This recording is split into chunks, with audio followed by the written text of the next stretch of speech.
Hey guys, welcome to Green Bean Fiction. So in today's video we are gonna see what if Jedi Deku was in Star Wars and had harem. Part 1. Before starting, make sure to hit that like button and subscribe if you are interested in bnha fanfictions. This story is The Jedi Hero, Force by Anthony Tyler 9. Now without wasting any more time, let's dive in. Coruscant 14 BBY.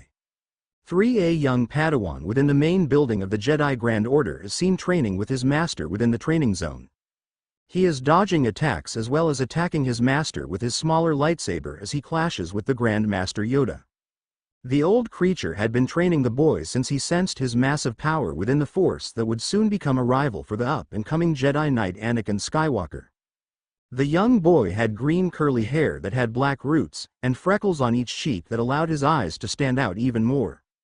They were big orbs that showed his true emotions whenever he battles, as well as their color was amazing in its own right. They were the color of emeralds as they were really bright, almost seemingly jade in color.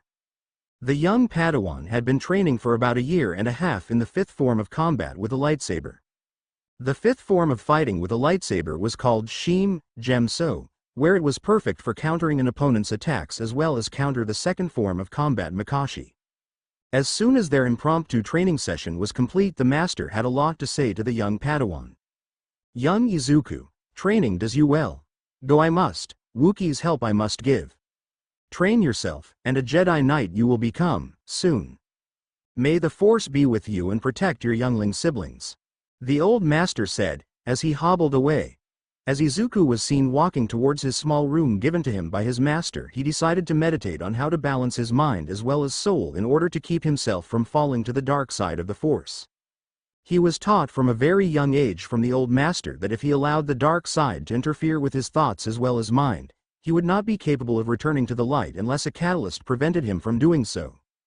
So as he sat in his room meditating, he overheard something that was going on just outside of the room. Stay here, Skywalker, we must take down the Chancellor in order to protect the entire order. Master Windu's voice came out urgently. Izuku shook his head as he opened the door to his room to find Jedi Knight Anakin Skywalker standing in the middle of the area looking distraught. Mr. Anakin, are you okay?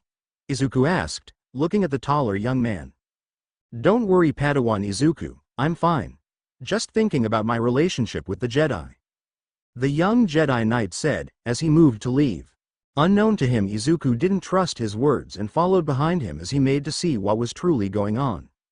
He even started to record what the young man was going to do when they were led all the way to the Chancellor's office, where a fight had already broken out. As he watched as Master Windu and the other masters fought a red light-sabered Palpatine, he watched in horror as the Chancellor had taken down trained masters of the Force as well as combat with little to no ease before being defeated by Master Windu. He watched on as Anakin had entered the room as Izuku continued to record the situation with a completely calm look on his face. Master Windu, this isn't the Jedi way. We must take him to the court to talk about his misdoings. Anakin said, which was technically correct. Don't you see, Skywalker? He is too dangerous to be kept alive. He is the Sith. The older master said, as he raised his blade. Please don't kill me, save me, Anakin. The Chancellor called out to the young man. I still need him. Skywalker called out as he sliced the dropping hand of Windu off the master's body. Now you die. Palpatine called out, blasting the old master with electricity out of the window. Izuku held back a gasp as he watched the event happen, and he then watched as the old man had then turned to Anakin, believing that he was going to kill the young Jedi Knight. He was then completely blindsided as the Sith had recruited Anakin as a Sith. Taking this moment as his chance to send the information to his master, he got ready to leave when he heard the voice of Palpatine as he entered the elevator. Command to all stormtroopers. Execute Order 66. The Chancellor said, as the elevator doors closed. Izuku ran towards his bedroom in order to collect all of his belongings as he made sure to leave a ship out for him to escape with. He had run towards the younglings in order to help them escape from the compound when he already found them dead. Not wanting to waste his own life searching for any survivors, he ran towards the shipping docks and found a small ship that was given to him by Master Yoda. Turning on an emergency device that allowed him to talk to the Grand Master, it turned on as the old Jedi looked at his fearful face in alarm. Youngling Izuku. Happened what? The old master asked, urgently. The entire Jedi Order is about to fall.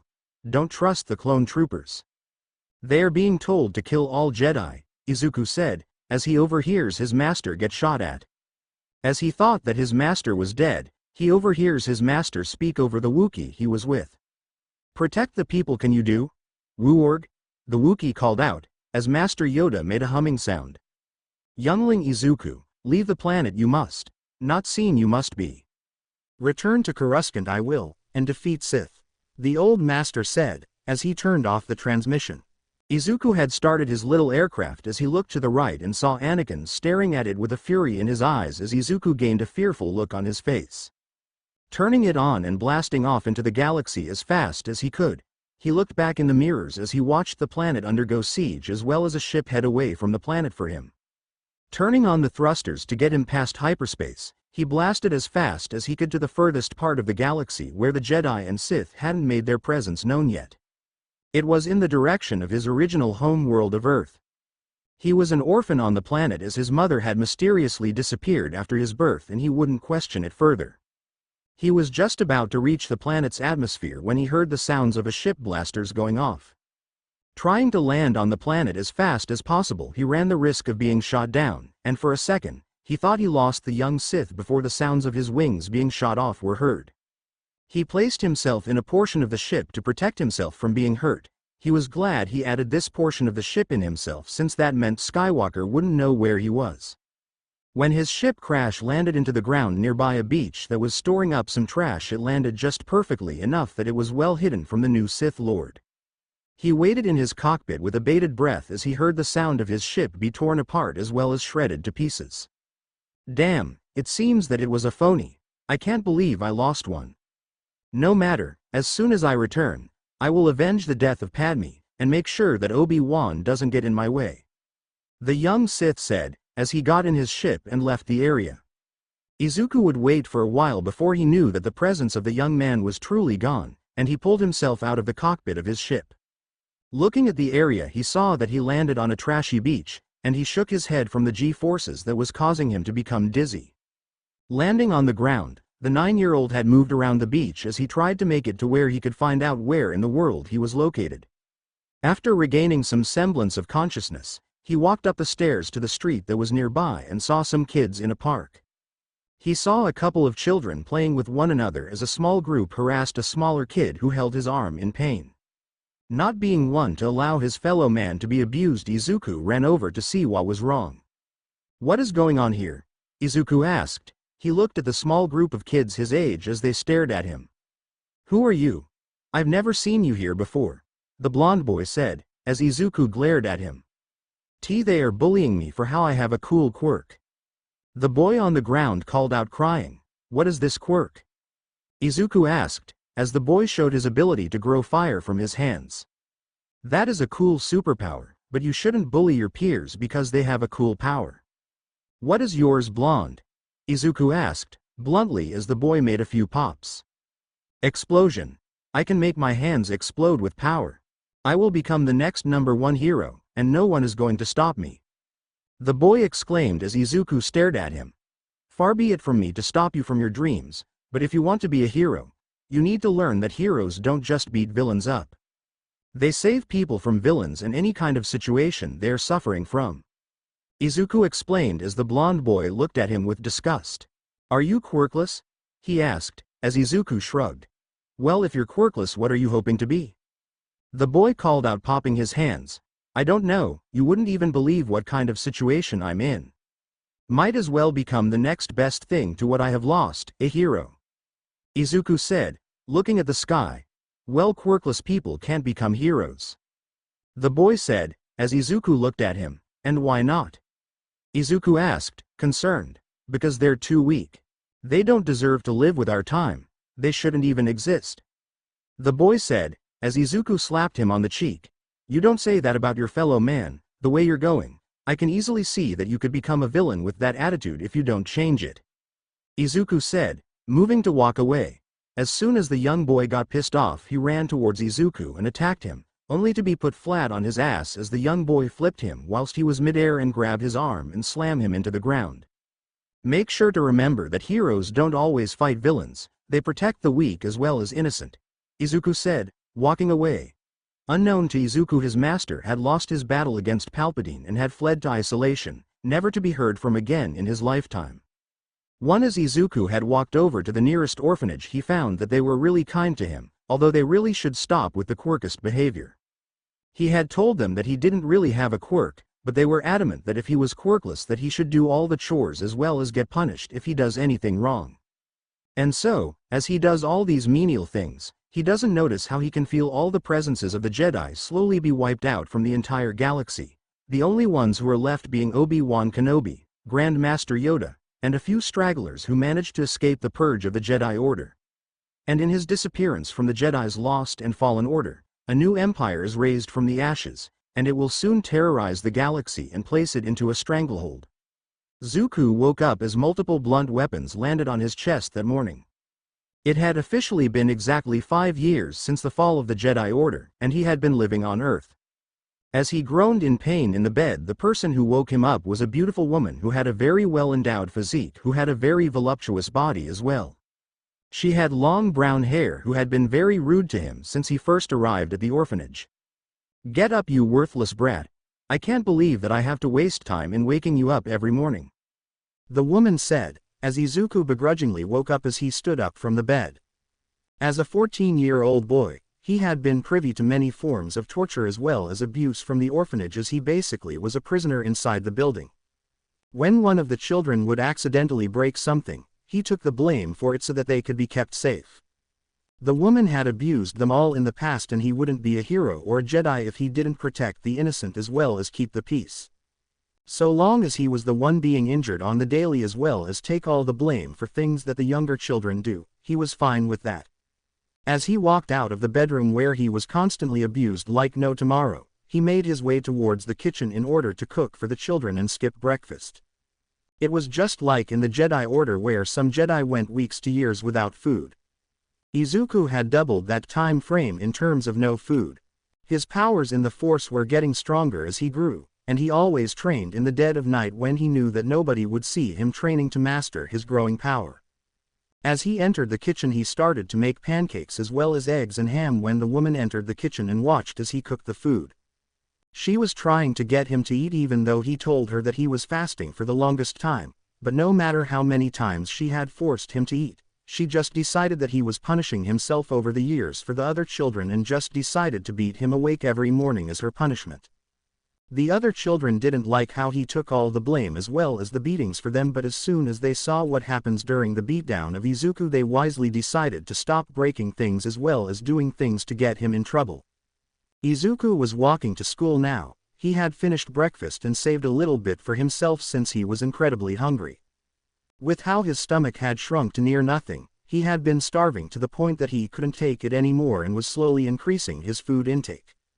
He knew that being a hero meant that he needed to be aware of his ability to fight instead of working with his brain. Arriving at the school, he sighed in sadness as his day would only continue to get worse from here on out.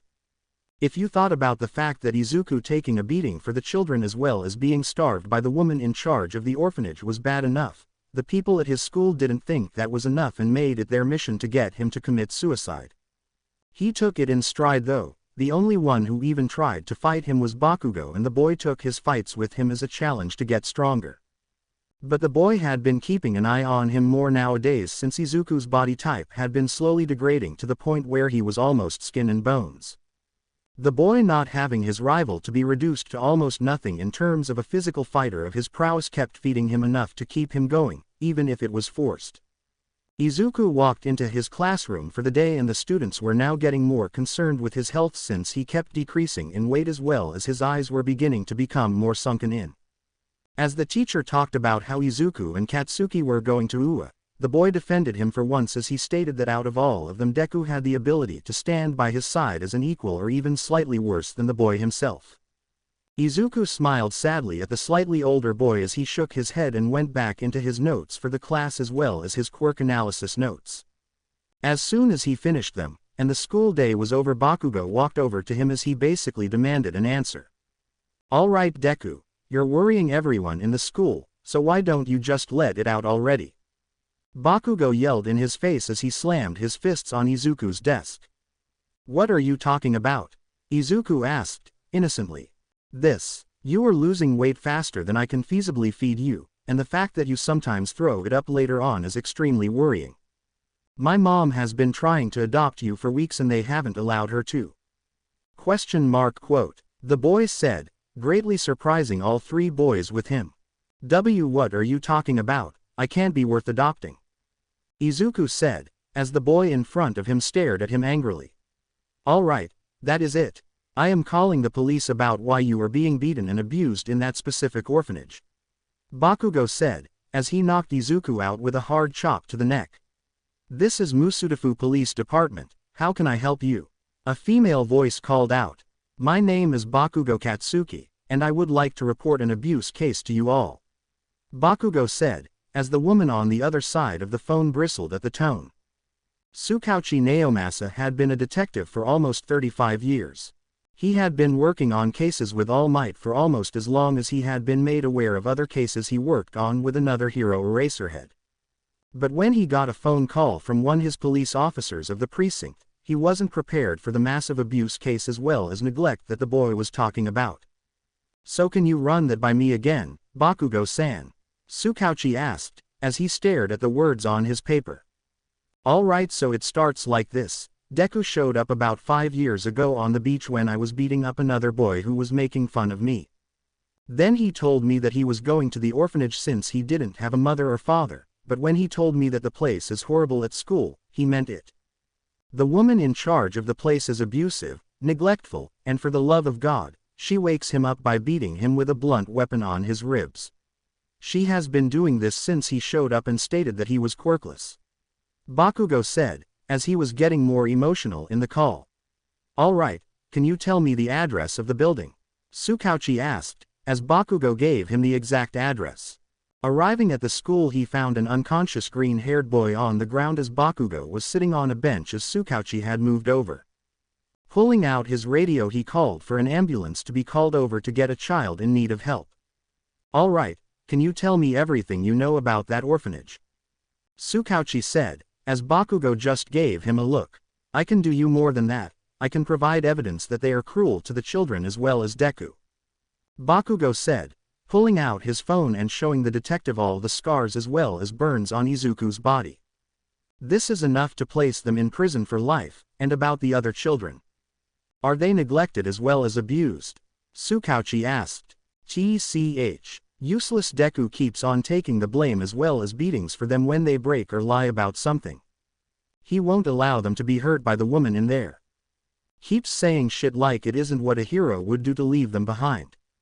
But there is another thing that confuses me about what he said," Bakugo said, as Tsukauchi looked in confusion. "What do you mean?" he asked, pulling out a clip card. "He keeps saying that it isn't the Jedi way to beat someone up for not being a good person," Bakugo said, as we skip some time before entering the hospital. It has been a few hours since Tsukauchi had arrested the woman for multiple charges of human trafficking as well as manslaughter, first-degree murder, and having MLA beliefs. The most concerning part about it was the fact that the place looked as clean as it could get, and the woman proudly stated that the quirkless freak could clean better than her on a good day. So now they were in the hospital as they waited for Izuku to wake up from his slumber as he was sleeping in the bed. "So Bakugo-san, are you willing to take Izuku on as your son?" Tsukauchi asked. "Yeah, I have been trying to get the place disowned for a while now because of their abuse of that boy. I remember my friend Inko having a boy like him before she was killed in a villain attack before this small green goblin with sharp ears showed up in a weird ship. He was talking nonsense about these midi-chlorians or whatever that the boy had and that he would train him himself. As soon as they left, I couldn't remember what happened," Mitsuki Bakugo said, as she stared at the boy. "Well, we had confirmed from blood testing that his name is actually Midoriya Izuku. And how he came back to you guys like this is terrible. I'm sorry for your loss," Tsukauchi said, as they heard mumbling. "What was that, Izuku?" Mitsuki asked, as Izuku mumbled more in his sleep as he said some words. Master. Where are you? I can't sense your F-Force energy," Izuku mumbled before waking up with a gasp and breathing heavily. Midoriya, are you okay? Tsukauchi asked, as Izuku looked around in fear. What happened? Where are the other Jedi? Izuku scrambled on the bed. Hey, don't worry young man. You're safe. I don't know who this Jedi you are talking about is, but it seems that you have been living here for 5 years. Can you tell me what happened? Tsukauchi asked. I was training on Sea Coruscant, with Master Yoda. He was the master who took me on as an apprentice. I was done training with him, and then he had to go to another planet to protect some Wookiees. They were giant creatures filled with hair, as they were intelligent enough to wield weapons. I was keeping an eye on Jedi Knight Anakin Skywalker, because he was acting funny. So I followed him to Chancellor Palpatine's office and found some other masters of the Jedi Order fighting Palpatine. And the Chancellor was wielding a red lightsaber. Also, a lightsaber is a weapon that a Jedi and Sith used to fight one another. We also use a power called the Force. It allows us to use a telekinetic power to aid us in our fight against the Sith. The Jedi use the light side of the Force to protect peace, as well as are called peacemakers. The Sith are people or creatures who had either been once Jedis who fell to the dark side of the Force and have decided that the way of the Jedi is not the way they should go. Chancellor Palpatine had turned Anakin into a Sith.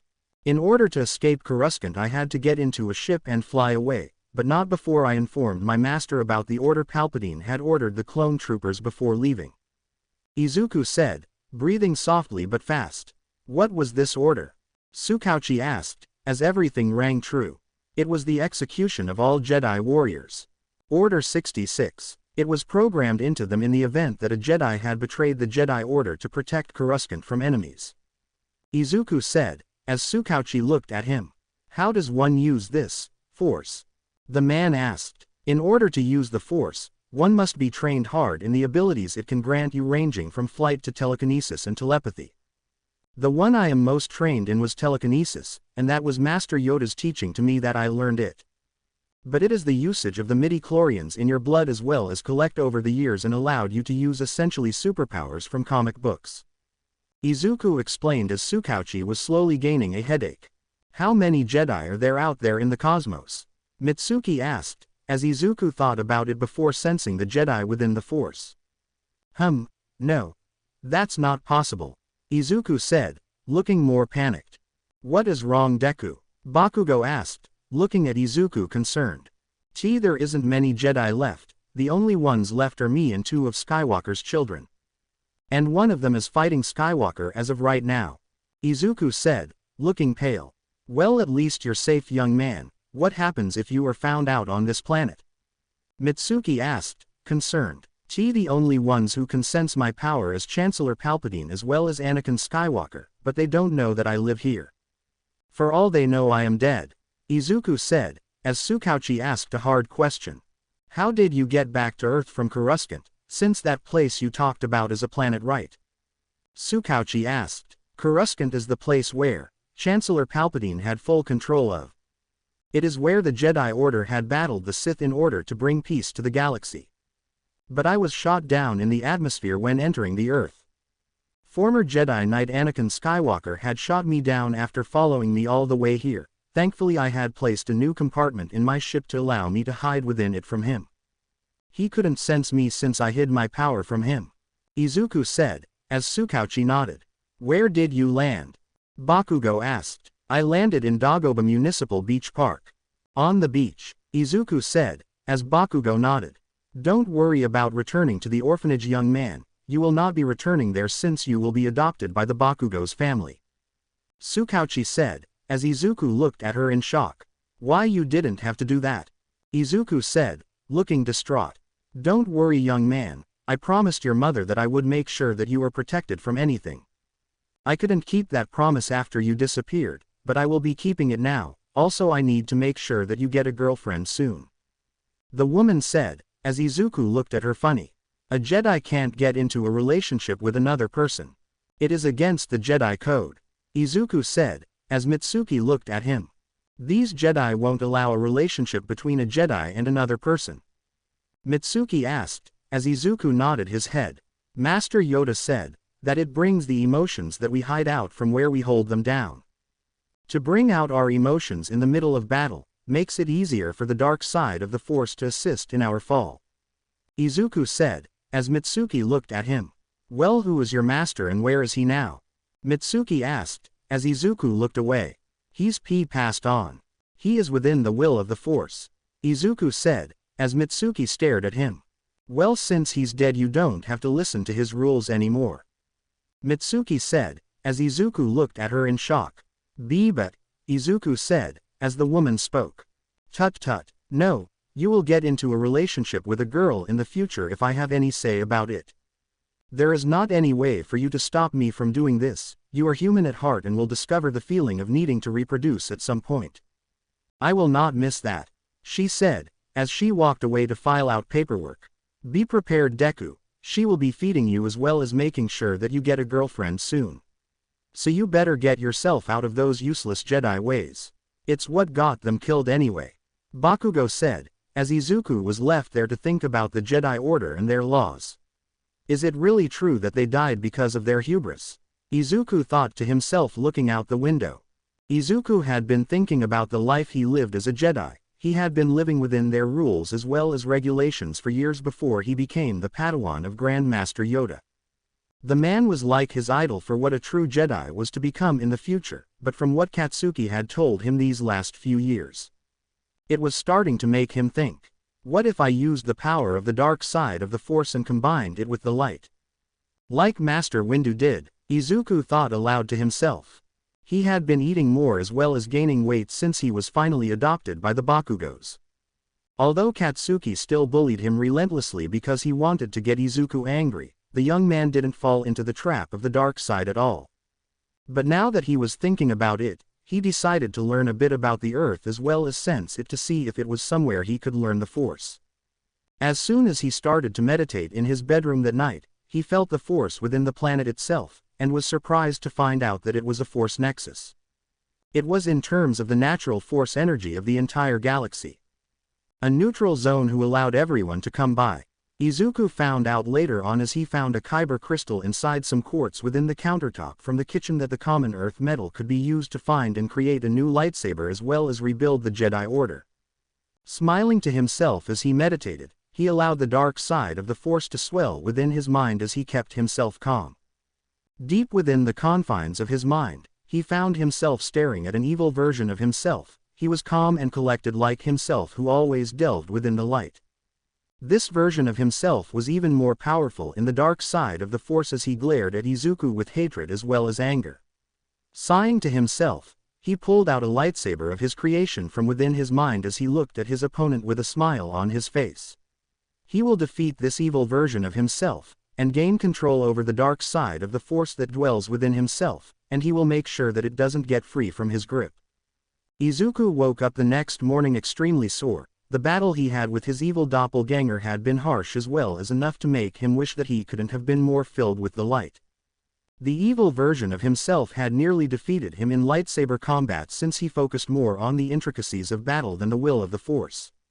Izuku had learned from Master Qui-Gon Jinn that one must become one with the Force in order to become stronger with it. And Izuku took that saying to heart and made sure that he increased his abilities with the Force, as well as trained his combat prowess with a lightsaber. The better duelist he was as well as better control over the Force he had. The more people he could save. He had managed to find his ship that was within Dagobah Municipal Beach Park and found it ironic that the humans of Earth called a sandy beach Dagobah. From what the Jedi archives had stated, the planet was filled with trash as well as evil beings who would try and control others. And as soon as he found his spaceship, he dragged it back to his home within the Bakugo's house backyard as he began to make adjustments to its console controls as well as data banks. Katsuki had also taken it upon himself to help Izuku clean up the beach in order to train themselves for the U.S.J entrance exams. The two had the weirdest relationship between one another by the way. Katsuki would attack him every day at school, but whenever the two were together at the beach he would attempt to get Izuku to use the Force more in order to get his thoughts on how quirks came about.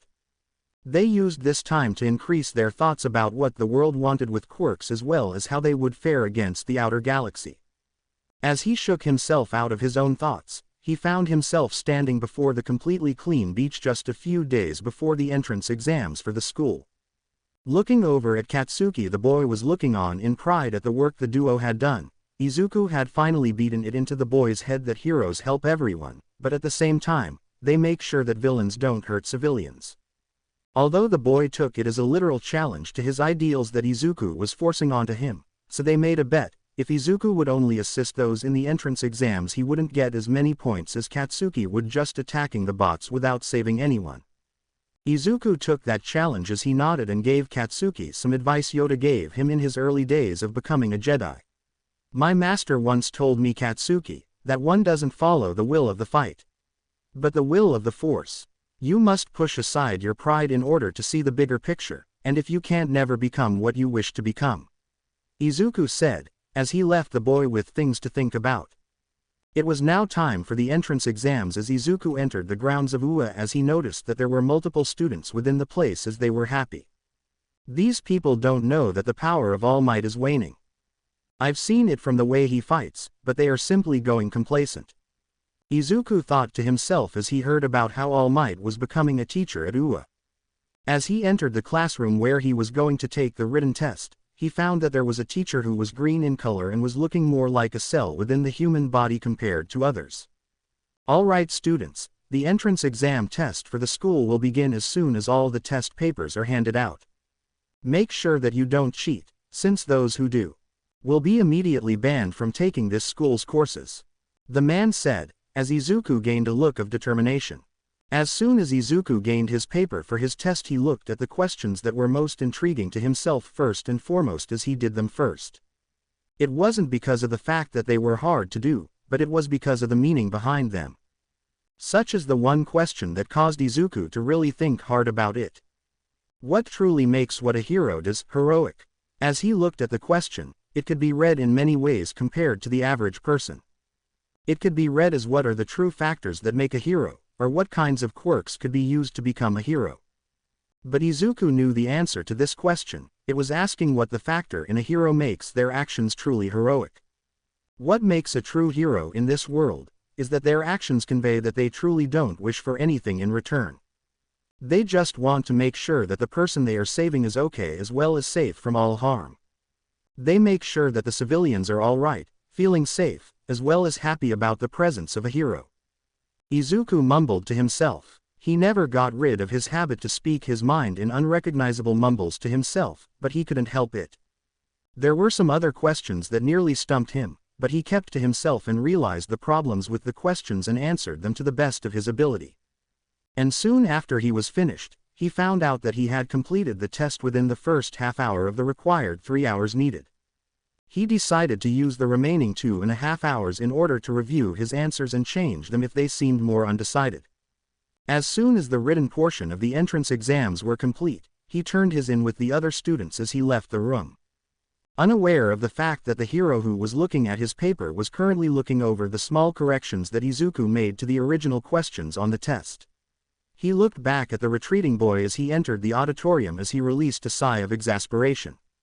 Nezu might like this hero hopeful, he said, audibly as he heard cackling over the intercoms of the building. He shuddered as we moved to look at our protagonist. Sitting in his seat right next to Katsuki, the two looks at their papers for where they will be taking their exams as they looked slightly miffed that they weren't in the same area zones as one another. Izuku had made sure that his quirk information had been stated to be called Force. It was made to be completely vague about how it could be used since there was so little information about it. As Present Mike talked about the entrance exams, practical portion of the test, Izuku mumbled to himself about the rules as well as the robots that they were supposed to defeat. Hey Katsuki, am I allowed to take down some robots in order to cement my placement in the school? Izuku mumbled over to Katsuki as the boy merely grunted in acceptance. As soon as the explanation was complete, Izuku had prepared himself mentally as they were leaving the auditorium as he got onto a bus. Quite literally, he sat on the top of the bus and crossed his legs over the other as he started to meditate to himself to clear his mind of all corruption-like thoughts in order to complete his task for the day. As soon as they all arrived, Izuku simply dropped to the ground as he landed on the ground and walked over to the doors of the place and started to stretch himself. He pulled out his lightsaber that he made during the interim before the U.S.J entrance exams as he deconstructed it before reconstructing it as he allowed himself to be in a meditative state in order to calm himself down. As soon as some of the other students were beginning to talk to one another, Izuku began to breathe in slowly as he made sure that his quickly beating heart was calmed down enough to take on this trial. "Are you sure that you should be holding that weapon here?" The boy who interrupted Present Mike's information dump before the practical asked Izuku. I was given express permission to use it. Don't worry about the other students. I won't use my weapon against them," Izuku said, smiling at the young man as he nodded. "If I could satiate my curiosity about that weapon, could you inform me about what it is?" The boy asked, as Izuku looked over at him. "Maybe after the exam, would you like to become friends after this?" Izuku asked, as the boy smiled. "I would, meet you after the exams," he asked, as Izuku nodded. "And go," Present Mike called out, as Izuku took off. "Man, that guy is going to be disqualified. He didn't even tell us to leave yet," a few students said, as the boy from before who asked Izuku a couple questions moved out as well as a brown-haired girl. The other students became slightly worried before Present Mike looked at them disappointed before yelling. "What are you waiting for? Those three already are building up points. There's no start in heroics," Present Mike called out. 1. It had been a few minutes since the exam had started, and the judges were beginning to see the real people that some students were. Some were rescuing others from certain situations that would have gotten them hurt or defended them by taking the hit or defeating the opponent for them. And the judges were incredibly happy about how some of the students were more heroic than the previous years that had happened. But there was one person who wasn't liking how this was going as he kept a close eye on one student who was showing promise as a rescue hero but stopped collecting villain points. Did he find out about the rescue points? I wonder who informed him. The man asked, in shadows. Well, I wonder who he is. A small creature said, as he pulled up a few files that held some students before finding the student in question. Izuku Midoriya. I wonder why he is only going for rescue points. Although the quirk for the boy states it is called Force. It is extremely vague as it has nothing in what it could do. That is very dangerous for our jobs. The creature said, offhandedly before smiling at the boy in question. Another shadow looked at the camera on the boy as he saw the boy save some more people, and exclusively assist them in making sure that they got some points of their own. He's got the makings of a true hero and leader, the man said, as he smiled at the screens. As the other teachers made comments about perfect combat prowess, scouting, as well as many other professions within the heroics courses within their school, they decided to release their biggest threat upon the course. Well, I guess it's time for the zero-pointer to make their appearance. I wonder how the students would react to our greatest creations. Power Loader, do the honors, the creature said, as the man nodded. Yes, sir, the man said, moving to push a button to release the monster of a machine. As Izuku had saved another contestant from a robot that could have hurt them since they weren't aware of it, he moved towards the middle. He had enough points to get into the hero course by now within his count. He had around 40 points for villains, and he made sure to keep saving people. It was beaten into him from a young age to protect others within the Jedi Order, and make sure that they were all right before moving on. But as soon as he entered the main street, he found some other students making hell upon the robots within the place as the ground began to quake. Holding himself well with the force, he looked over to where he felt a disturbance within the force and slowly made his way over there. As soon as he found a giant robot standing before him about several stories tall, he slowly made his way towards the monster of a robot intent on stopping it. For just a moment though the navy blue-haired boy had run past him, but in that singular moment they looked into each other's eyes before moving on. Just as he was about to push himself towards the robot, Izuku turned on his lightsaber, and when he was in a crouched position, that was when he heard it. Please someone. Help me," a girl called out, as Izuku looked over. He found a brown-haired girl looking out for help as she tried to pull off some rubble from her back but couldn't reach. Pushing the force out with his left hand since his right hand held his lightsaber, Izuku pushed the rocks off the girl softly, allowing her to move out of the way in time before a tread had crushed the rocks he had moved. The girl looked over at him before finding him staring right at the machine as it looked down at him, and a weird sound came from it. You are the zero-pointer, huh? I wonder how much of the force you can stop. Izuku said, before pointing his hand towards the massive man-made creature. He could feel the machine's parts from the force and started to wreak havoc within it as it started to explode around its head as well as around its entire body. Soon, within seconds after being revealed to everyone within his battle arena, the zero-pointer was defeated and fell backwards, missing the girl as she jumped towards the boy who was about to be hit with some rebar. As she tackled him to the ground, the rebar that was about to hit Izuku punctured the ground where they once were. Izuku looked over to where the rebar was and looked honestly terrified before looking down at his savior. "Why, you saved me," he said, stuttering a little. "Couldn't let the boy who saved me get hurt after saving me," the girl said, before her face became green. Izuku lifted her with the force and moved her over to a nearby trash can as she threw up within it. Izuku rubbed her back as she threw up rainbows as he mumbled softly about what her quirk could be to himself. It seemingly put the girl at ease as her entire body relaxed under his calm and soft hands. And that is all, folks. I hope you all enjoyed your day of getting to ruin some robots. See you all when you get into UA and receive your letters in a week's time. Present Mike called out on the intercom. "Are you all right, miss?" Izuku asked, as he continued to rub the girl's back. "Why, yeah. Sorry about nearly throwing up on you," the girl said, as Izuku nodded. "I'm Izuku Midoriya, and you are?" Izuku asked, as the girl responded. "My name is Uraraka Ochako. Are you American by chance?" Ochako asked. No, I was born in Japan. Just lived in an orphanage for most of my life, and I learned how to speak English from a young age. It's my second known language," Izuku said, as the girl smiled at him. "Well, do you want to hang out with me when we leave?" Ochako asked, as Izuku nodded. "You mind taking on another person into this adventure?" Izuku asked, as the girl tilted her head. "What do you mean?" she asked, as Izuku pointed over at the rigid boy coming over. "I don't know who he is, but I asked if he would like to hang out later and he accepted." "You want to join us?" Izuku asked, as the girl nodded happily. It was here that Izuku realized how close he was with the girl as he distanced himself slightly from her with a red face. "Sorry for being so close to you without your permission," Izuku said, as the girl remembered how close they were. Don't worry about it, it's not like it was dangerous or anything," the girl said, offhandedly before hearing him state something.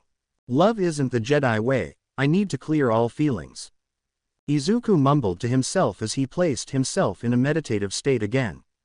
The girl looked concerned for him as she looked at the boy who had just arrived, and as they looked at one another, they shrugged, believing it to be something with the boy's personality. They left the school as the faculty were entering the zone the trio were in as they looked at the zero-pointer in intrigue as well as shock. How was that boy capable of messing with the systems of the machine? It registered him as an S-class villain threat, Power Loader said, as he looked over the remnants of his prized machine. S-class villain, huh? Wonder who could have that level of power? A black-haired man asked, as he glared at the robot. If this was the work of the boy, he had trained from an extremely early age to get this powerful as a mere teenager. A blonde gaunt man said, as he kneeled over the robot. Izuku had been walking to UA, he had gotten his entrance letter from the school stating that he was allowed into the school. He was so happy that he could at least do something in order to become something similar to how the Jedi had once been capable of doing.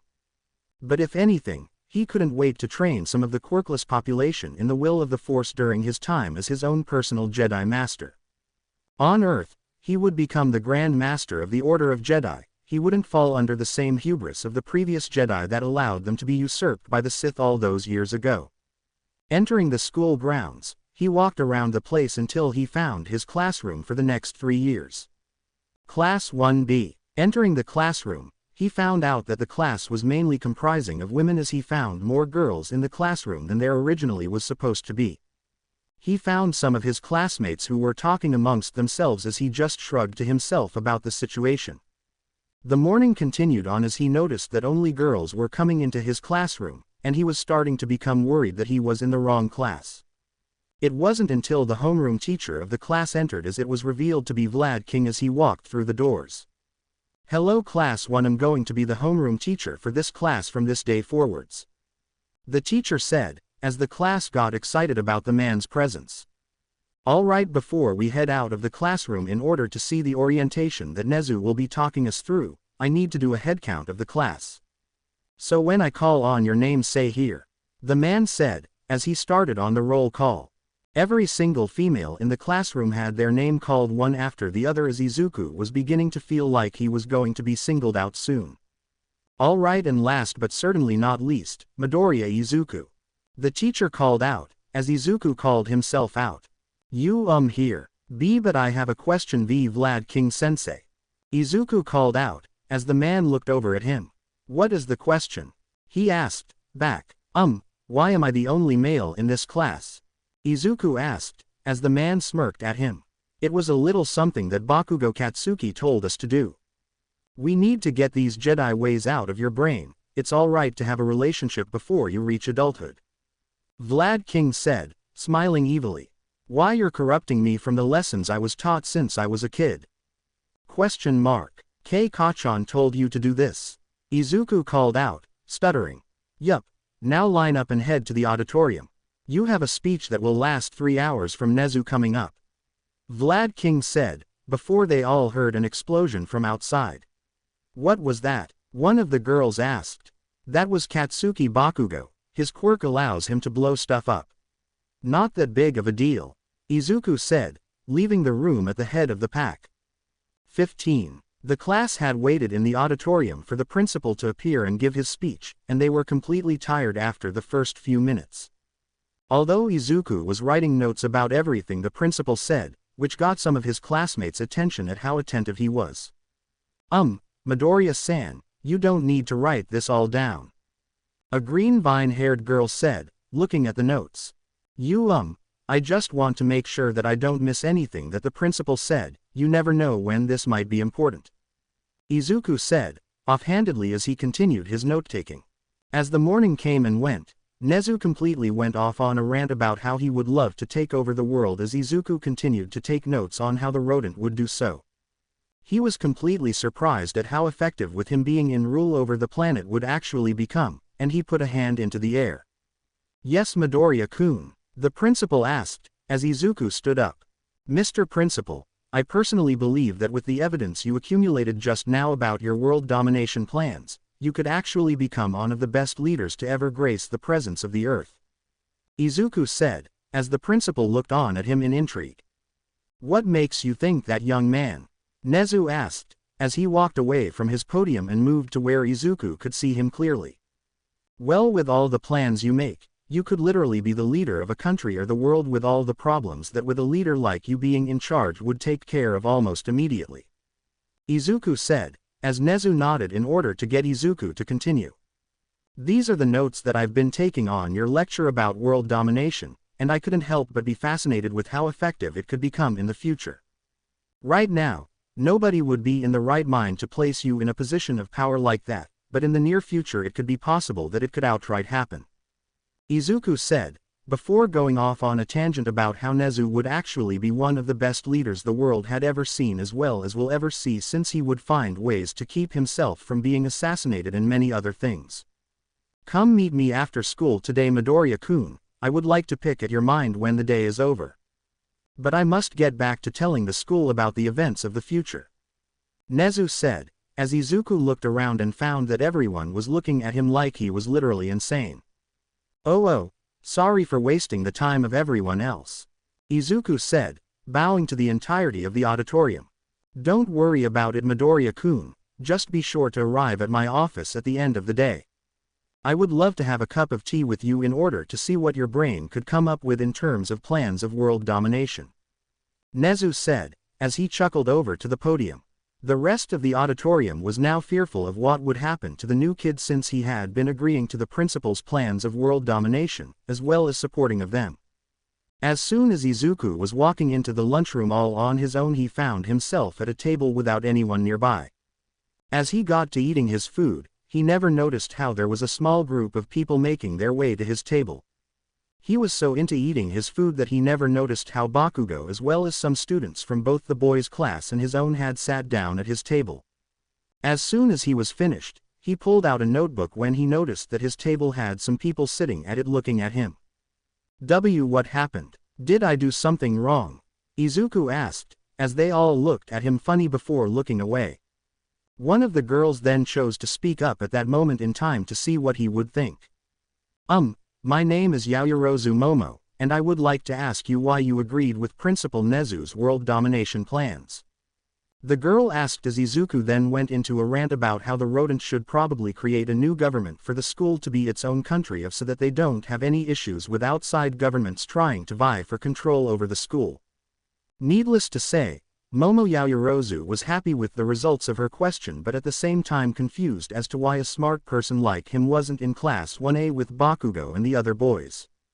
Soon enough the day was coming to an end. As classes were out early for the day, Izuku told Bakugo about who he was supposed to see before the end of the day as he walked over towards Principal Nezu's office. As soon as he entered the room, he found the principal sitting at his desk doing some kind of paperwork before looking up at him. Midoriya-kun, please sit down, Nezu said, as Izuku entered the room and sat down at the chair. Thank you for this opportunity, Principal Nezu-san, Izuku said, as the rodent smiled at him. Not to worry Midoriya-kun, not that there is any real reason to worry though. But I have to ask, and I can't stress this enough. Can you tell me what a Jedi is? Nezu asked, as Izuku looked at him confused. I was told by Mitsuki Bakugo that you were under oath by the Jedi Order, to not enter any kind of relationship and to have you placed into a class of women in order to get you to break that oath. Nezu said, as Izuku nodded. I never wanted to break the oath because it was the rule that my master told me when I was younger. He told me that anger can lead to hatred, and love can lead to suffering, and that the same goes for anger and hatred. Izuku said, as Nezu then looked at him concerned. What about you being happy? Couldn't you turn to the dark side of the Force by releasing too much power of being happy within your emotions? Nezu asked, as Izuku thought about it. I've never fallen to the dark side of the Force because of feeling the emotion of happiness. I asked Master Yoda about it when I was beginning, and he told me that because I am happy the Force won't allow it to consume me with the power of the dark side of the Force. Izuku explained as Nezu nodded. Did you know, Midoriya-kun, that you could be happy and in a relationship at the same time? Nezu asked, as Izuku stared at the rodent for a little while. Just because that works in theory, doesn't mean that at some point if I lose that relationship that I might fall to the dark side because of pain and regret. Izuku said, as he softly looked away from the principal. So nothing I can say will deter you from breaking your oaths? Nezu asked, as Izuku looked at him confused. I don't think so, I've never broken them before. But I have been thinking about creating a new order of Jedi, ones that can utilize the power of the dark side of the Force and still retain all the light within them. But at the same time, I have been thinking about if the hubris of the Jedi caused them to die off. Izuku said, as he stood up. Thank you for this meeting, Principal Sir. I would like to have another talk like this at some point in the future. Izuku said, getting more uncomfortable with the principal. No matter what, I will get you to drop your oath to your late master. He is long gone. You have nothing to worry about in terms of letting the feelings you harbored your entire childhood free from confinement. Nezu said, as Izuku nodded and left the room. Izuku was walking to school the next day. He had been thinking hard about the situation he was currently in. He was supposed to be completely in the light side of the Force, that was why he was a Jedi after all. But that wasn't what was on his mind at the moment. What was on his mind at the moment was the simple fact that everyone was attempting to get him to drop his oath of his Jedi ways in order to allow him to live his life without having to listen to his old master of Yoda. Izuku knew that the ways of the Jedi was not entirely bad, but at the same time, he was told many times over by Katsuki that it was the main reason why they were defeated and that the Sith had taken over the galaxy. Shaking his head at the notion, Izuku entered his classroom as he thought about how he would like to have his hero costume done. He already had the designs ready for creation and the support students just wanted to know what color he would like to have for them. So he had gone there and told them to make it great for stealth, since he wanted to be a special hero on Earth who was more into stealth than anything else. The day continued on for Izuku after that. He had done many lessons within the class that were just normal everyday schooling that made him remember that UA was still a high school now that he thought about it. But now it was time for his class's final class of the day, Hero Informatics, the one thing that told them how to become an even better hero. And from what he heard from Katsuki the other day, All Might was going to be teaching the class, and informed him to not hold the hero in high regard. He was still new to the whole teaching thing. And as soon as the hero himself entered the room, Izuku knew what he meant when the teacher was extremely over the top with his speech as well as his actions. Smiling to himself, Izuku walked over to his supply case where his hero suit was sitting inside of as he smiled down at it.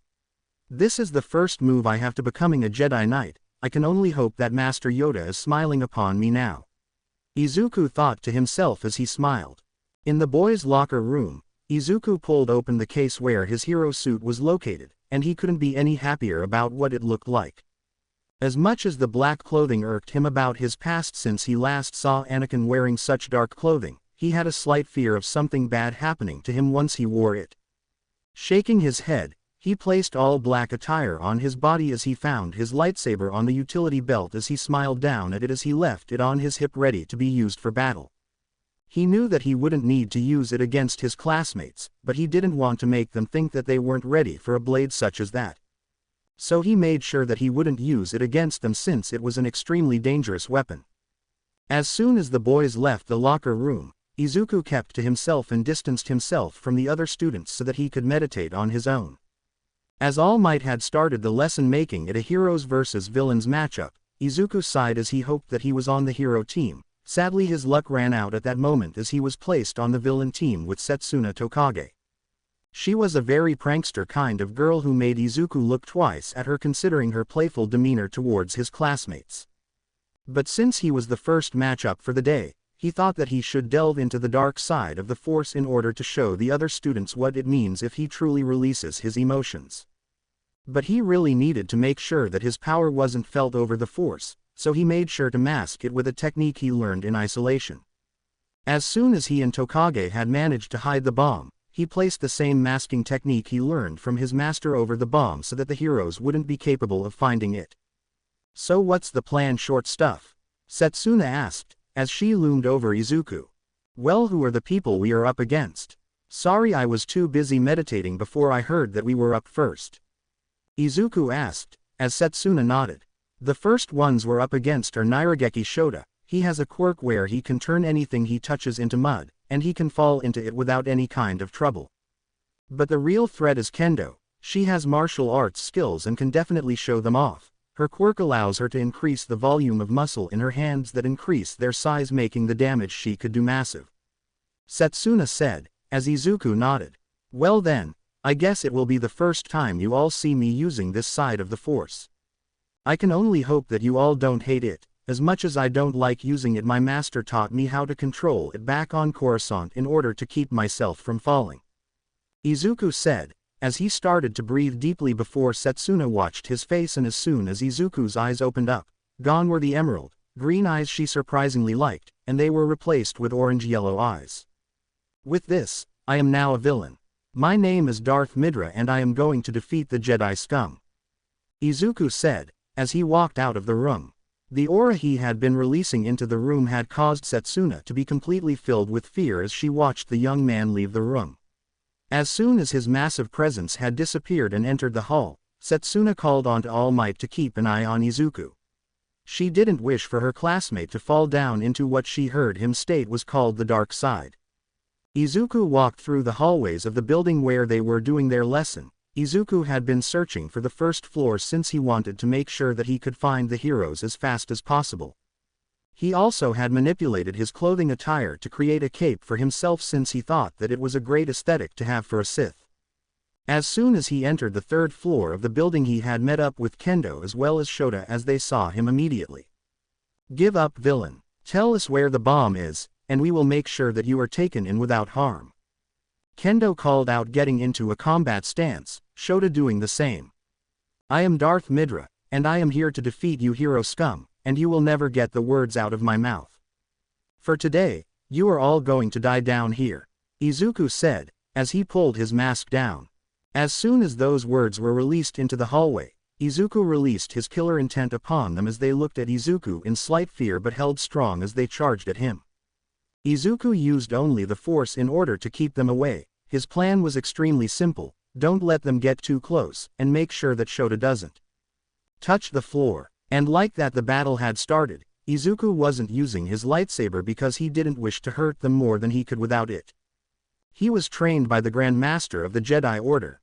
He was powerful enough to take these two with his eyes blindfolded with just the light side of the Force.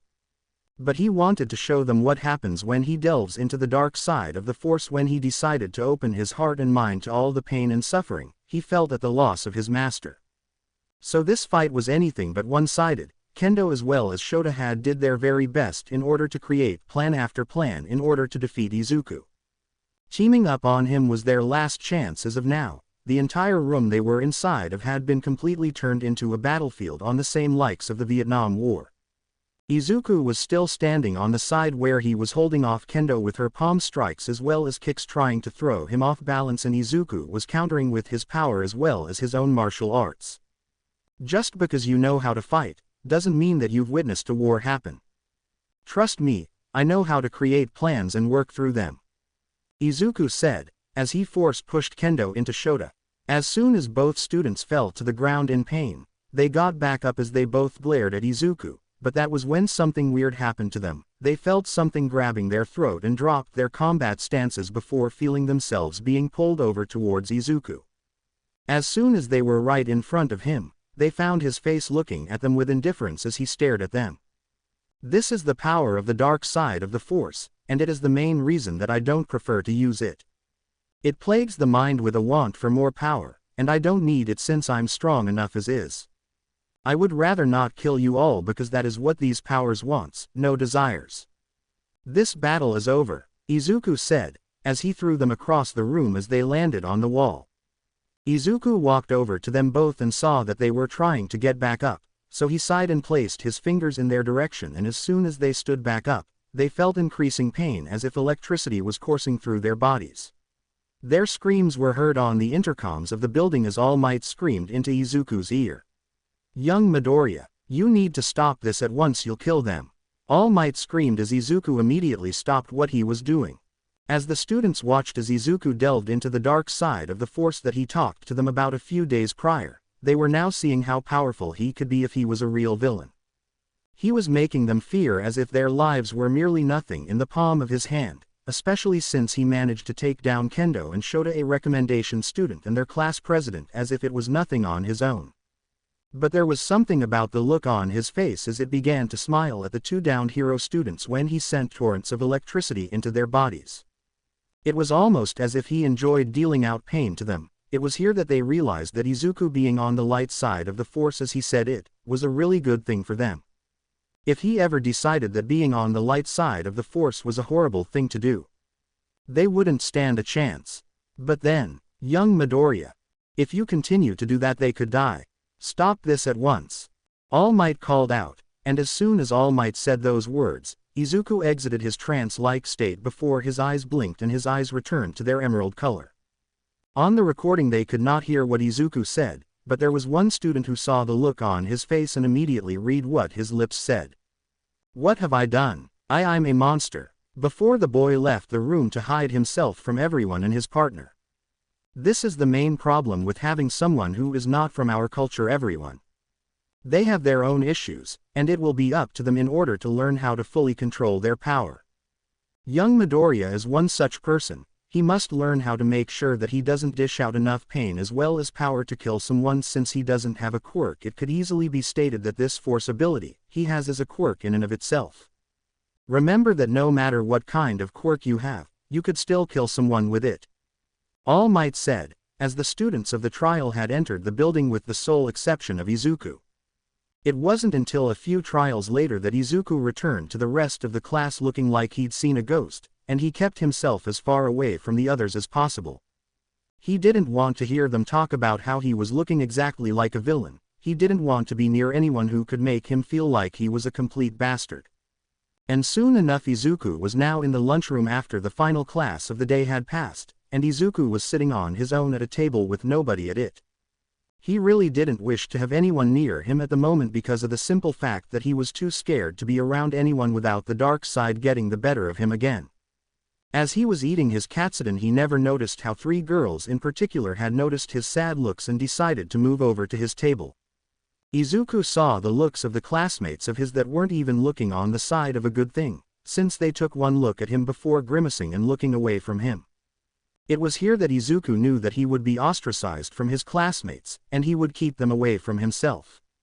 And as he continued to eat his lunch, he heard 3 smacks of a tray hitting the table near him, and as soon as he looked up with his eyes they nearly bugged out as he saw 3 girls sitting near him. "Hello there. My name is Momo Yaoyorozu, and I couldn't help but notice how you were eating your lunch all alone. Can you tell me your name?" Yaoyorozu asked, kindly.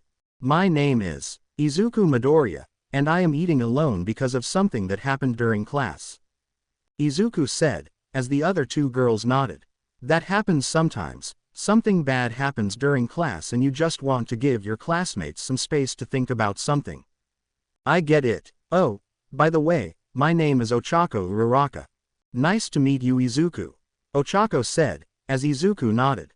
"My name is Toru Hagakuri, and I can only hope that we become the best of friends," the last girl said, as her invisible body had made Izuku look at her a bit harder to make out if he could really see her or not. "It's nice to meet you all. But why are you all eating at this table with me? Don't you all have other friends that you'd rather talk and eat with?" Izuku asked, as he heard someone else coming over.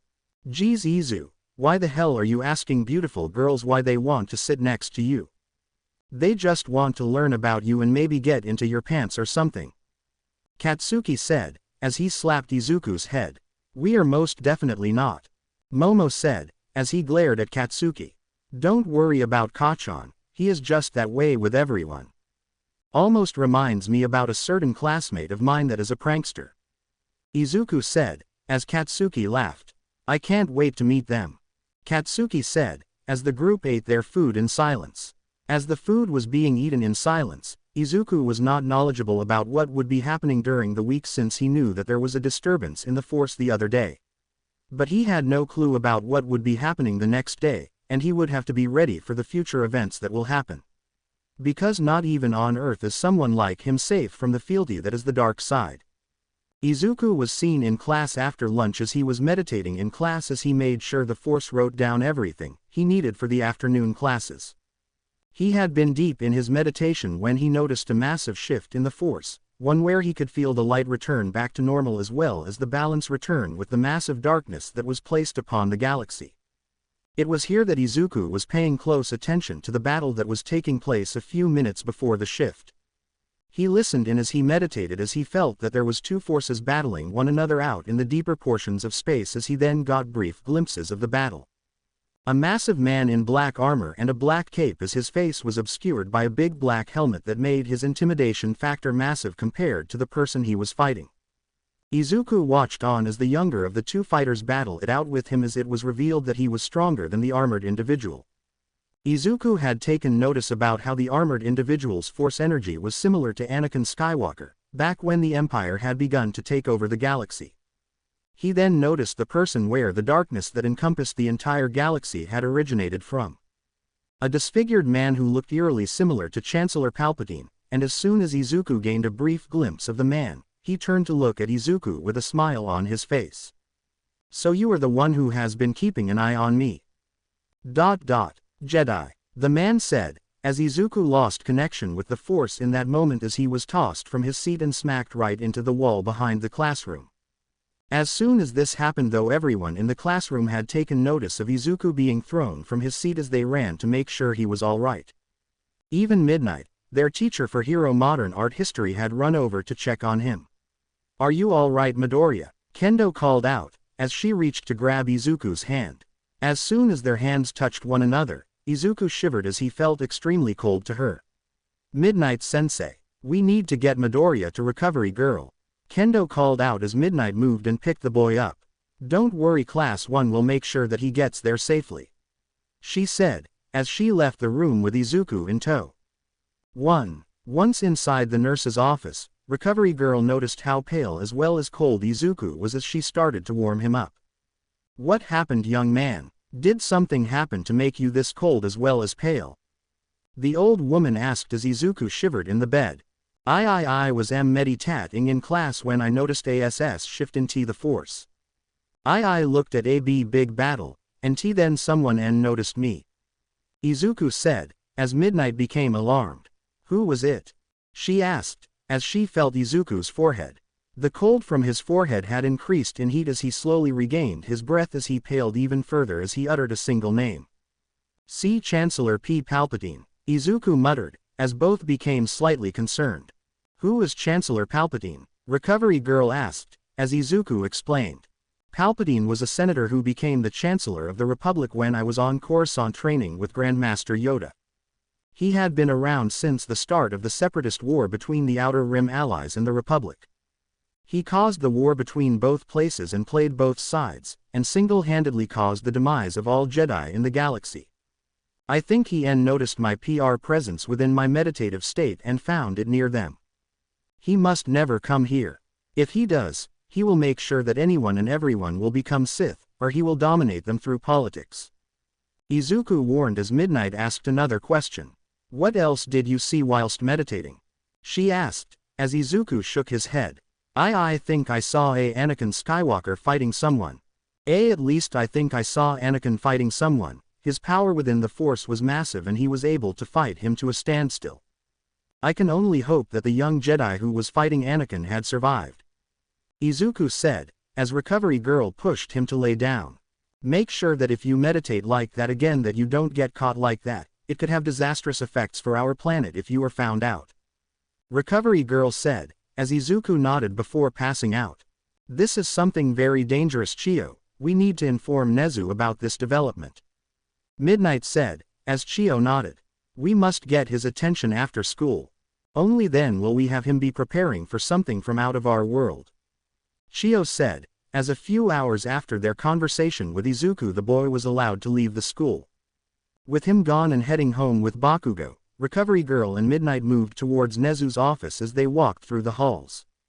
As they made their way through the school's halls, they ran into Aizawa who had been nearby making his last rounds before finding them.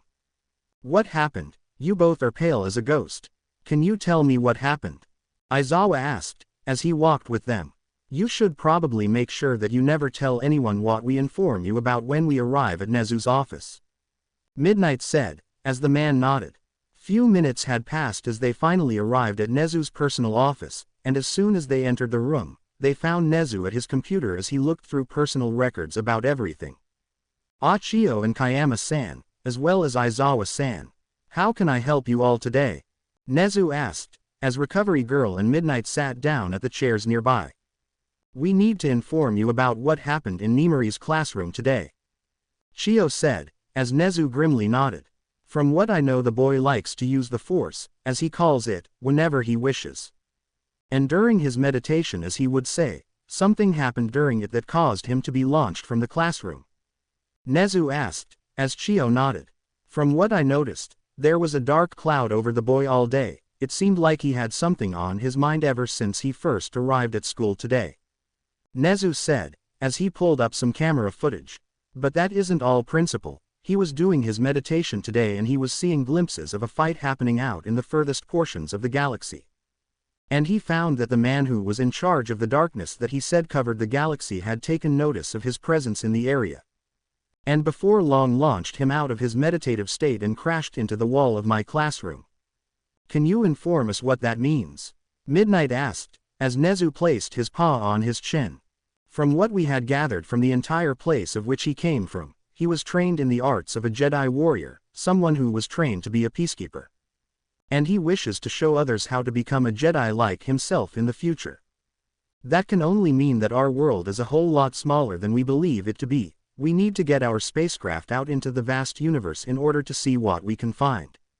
Nezu said, as he glowered at the footage of Izuku looking pale as a ghost. Because if what I think is correct, whoever saw Midoriya watching him, can only now know of our location within the galaxy. We need to prepare for an invasion of the highest authority, and we need to prepare for when we are invaded by alien interference. Nezu said, as everyone nodded and left the room. As soon as they were gone though, Nezu thought about Izuku's condition after the presence of that new person in his school had appeared. I wonder, how did you send your ghost over here so fast? Nezu mumbled to himself. At home Izuku was sleeping in his bed. It was around 8 p.m. and he wanted to get as much sleep as possible since Class 1A and 1B were going to be having a joint training session with one another. Especially since they were going to be having a talk of sorts in order to make sure that their rivalry will be purely healthy and not unhealthy. But as Izuku began to continue to sleep, nightmares started to plague them as an old man's laughter was heard about the dream as he watched others he knew or just met be killed in front of him as the man himself, as he continued to laugh, looked at him with pity. The galaxy thinks it has gotten rid of me, but that isn't further from the truth. I am on a planet nearby where I supposedly died, and I will await until I am reborn as a true embodiment of the Sith. And you will be the first I will find and destroy Jedi scum. Palpatine called out as Izuku's body moved slightly in his dream state. Izuku glared hard at the old Sith as he started to regain control of his dreams, and as soon as he looked at Palpatine, he started to smile at him. There was one thing that my master told me, Palpatine.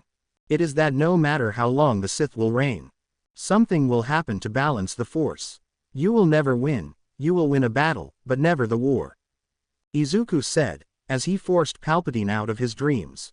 It was now morning as Izuku woke up from his slumber. His talk with Palpatine was very harsh as well as tiring. But he needed to have some energy within him so he could go to class that day, especially since they were going on a field trip that day to somewhere on campus. As soon as he left his bedroom with a serious case of bedhead, Katsuki was walking around the corner as he saw the bags under Izuku's eyes. Not much sleep, nerd? He asked, as Izuku nodded. Palpatine talked to me in my sleep last night, tried to get me to see nightmares. I think he was trying to get me to fall to the dark side again after I first showed it to my classmates. Izuku said, as Katsuki nodded along. Well, at least they know how powerful you really are. Are you still being treated like a villain amongst them, by the way? He asked, as Izuku shook his head. I think the villainous attitude I had on the training day 2 days ago is now wearing off. But they are still keeping their distance. Izuku said, as Katsuki groaned. I swear they can't even take a training session lightly, can they? Katsuki asked, as Izuku shrugged. It may have been a training exercise, but I nearly killed some of my classmates' Kachan. I can only hope that it will get better from here on out, but if it doesn't, I will only hope that I can be transferred into your class. Izuku said, as he yawned. The two ate their breakfast with one another as they talked about their training and left the home in order to head to school. As they talked to one another, they ran into a couple of other students who were from Katsuki's class as they began to have their own conversation. Izuku felt like he belonged in this class, and the more he hung out with them on the walk, the more he felt like he was being outcasted by his classmates. He didn't have anything against them, but they weren't talking to him, nor were they even trying to be friends with him. It was worse than it was in middle school, where everyone was just simply too furious about him becoming a hero without a quirk of his own to use. Since he couldn't become friends with his classmates, he was starting to feel lonely as he was only looked out for because he was a classmate. Both classes made it to their respective classrooms as their teachers informed them about the field trip that they were going to make in order to work together in a rescue training session. When all of the students had arrived at the buses, Izuku was wearing his hero costume, which was his Jedi robes that he wore all the time during training. He had made them extra baggy so that they would hide his natural physique he gained in training with Katsuki as well as his master. Izuku was sitting on his own in his own bus with his class as they were animatedly talking to one another. Izuku wasn't really close with anyone in his class since they more or less feared him than they did like him. Izuku sighed to himself as he heard them all conversing with one another, and he decided to meditate to himself to calm his lonely heart that only wanted to have some kind of attention as well as friends. Whilst this was happening, the class around him started to talk about him as well as his powers. So what do you think he's doing now? From what it looks like, he's meditating at the moment. Kendo asked, as they all looked at one another. They had managed to figure out that from what they could see, Izuku would tunnel vision whenever he meditated and wouldn't hear them talk. Well, it seems like he's trying to calm himself down from the issue that happened yesterday. Even I had never thought that he'd be thrown from his seat during meditation. Shishida said, as he looked at Izuku with a slight fear in his tone of voice. Hey, are you all still mad that he won the exercise 2 days ago by entering the dark side of the Force, as he calls it? I swear none of you know what it's truly like to be under that kind of aura. Setsuna said, as she shivered slightly. What are you talking about, Setsuna? We had to fight him. Kendo said, as she glared at the girl. Well, I had to deal with him standing in the same room as me with nothing but his intimidating aura. And I got to say that he was incredibly intimidating. It scared me to believe that if I did one thing wrong, I would die there. Setsuna said, as she shivered more. Well, at least you didn't have to fight him. He was like a wild animal. He fought us like he was a cornered animal, and then he managed to start choking us with just a handheld gesture. Kendo said, as Shota looked over at them both. Well, at least you weren't choking in the air the entire time of the fight.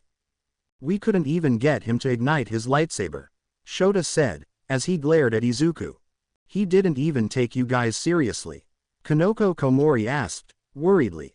If you all are trying to say that your classmate didn't take you seriously, then you are all flat wrong. Vlad King said, as he glared at his students. What do you mean, Vlad-sensei? Kendo asked, as Vlad looked at his students with a stern glare. Young Midoriya didn't attack you both with his lightsaber at all because of one singular reason. It was too dangerous to use on you all. He was making sure that he never used it, because with one slice of that weapon and your career is over. Vlad said, as they all noticed Izuku looking pained now, as he was not in his meditative state anymore. Just because you all think that I am evil at heart, doesn't mean you should judge a book by its cover.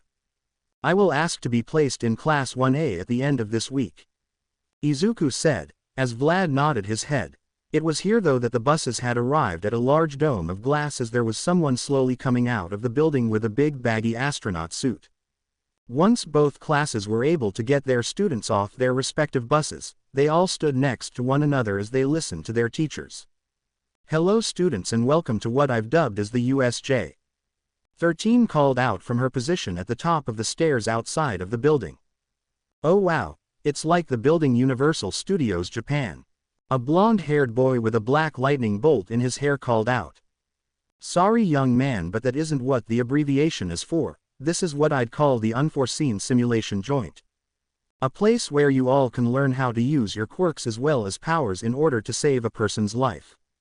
A few days ago, you all learned how to fight one another with your quirks, as well as how dangerous it can be to use them against one another.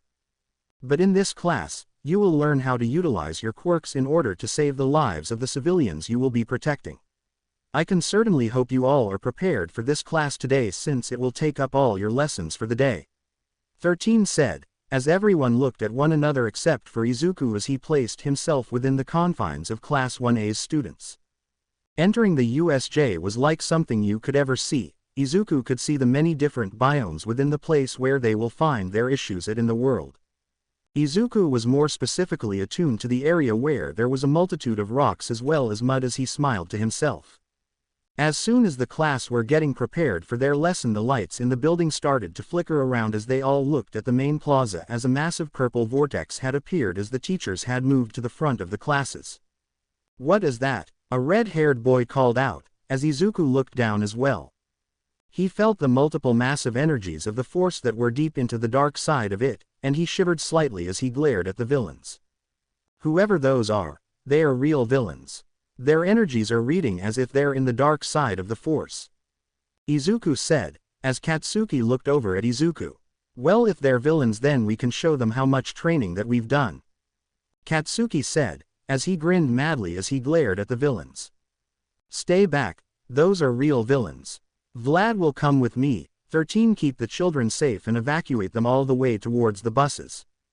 Aizawa said, as he led the heroes to their respective locations. As a hand pulled apart the vortex at the bottom of the stairs as Aizawa and Vlad ran down, as many villains attacked, Vlad asked Aizawa a question. If we survive this mess, would you like to take my student into your class in exchange, or one of yours? Vlad asked, as both teachers attacked their respective opponents. Who would I trade for Midoriya, huh? Aizawa asked, as he thought about his students. Well, I could give up Mineta. He has been causing a ruckus in my classroom for a while now. Want to switch him out? Aizawa asked, as Vlad looked at him. Isn't he the perverted one? As he used his blood to smack a villain of his own. Yeah, the girls of my classroom don't really like him. I'm giving him to you so that your class can try and cause him to lose his perversion, or you could expel him for me," Aizawa said, using his capture weapon to toss another villain away. "You got yourself a deal. If we survive this, we will inform Nezu about our choices," Vlad said, as both heroes continued their fight against the villains. As soon as the villains lost Aizawa's attention, the smoke villain disappeared from view, causing Aizawa to curse in anger at losing the villain from his view. As soon as the villain appeared in front of the class as they were escaping, he smiled down at them from within his purple cloud as he spoke. "Hello there, we are the League of Villains. And we have come here to bring the symbol of peace to meet his end. And we have just the means to do so," the villain said, as his eyes glowed ominously. With the teachers distracted by the villains, Izuku felt the power within the force within this group of villains as he looked at the one in front of himself. The wispy villain had managed to take down 13 as Izuku kept himself out of view from the villain himself as he felt the conflicting energies within it. Opening his eyes, he found himself being placed inside of a portal as he fell through it and towards the other end of said portal. The last thing he heard from the villain was that they will be scattered and murdered within their place of safety.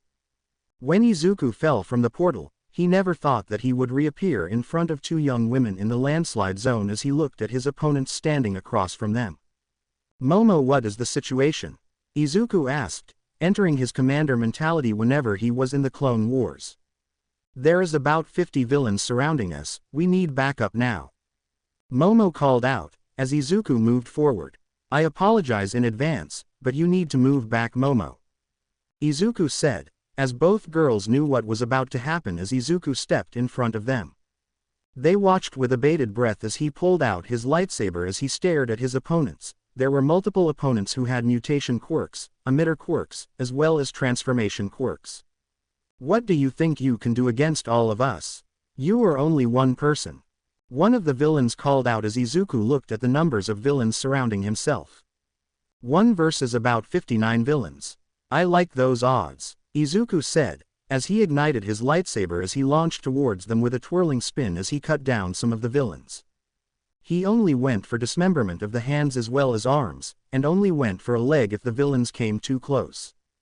But overall, he was making short work of the villains until one of them decided to show up behind himself and start throwing electricity on his back. As he was sent to the ground, Izuku slowly stood back up as he used his hands to stop the electricity from entering his body and burning him from the inside out. He felt that this person's electricity was on par with Sith lightning, but he knew that it wasn't even close. Sith lightning burned much worse than this one. So as he pushed back the electricity, the villain looked shocked, no pun intended, as his attack was nullified as well as sent back towards him. As the attack sent him flying backwards into a tree, Izuku walked over to his downed lightsaber before using telekinesis in order to pull it back to him as he ignited it again. The villain from before had appeared again as he ran towards Izuku, thinking about using hand-to-hand combat in order to take the young man down. But almost as soon as he got close to Izuku, the young man used a mind trick on him in order to get him to knock himself out. "All the children are dead, knock yourself out," Izuku said, waving a hand in front of the villain. "All of the children are dead, I will knock myself out now," the villain said, before smashing his head with a large log, causing him to fall to the ground. Looking over at Momo and Jiro, he found them looking at him with a shocked expression as they ran over to him. Momo and Jiro couldn't understand what in the world had happened. Izuku had attacked the villains with such grace as well as beauty that it seemed like he was dancing. He had used his fighting form of Ataru in order to take down his opponents as fast as possible whilst also switching over to Form 3, Sorazu, in order to be defensive. The movements he made were precise as well as perfect as he took down each and every villain in their zone. Even the electrical villain who had appeared to fight him had been taken down with near ease. They were now walking with the boy as he kept his hand out away from his body as he felt for enemies entering their range. As soon as they were within range of the steps, they soon found that the villains in the main plaza were defeated except for a villain with hands all over his body who was fighting their teacher.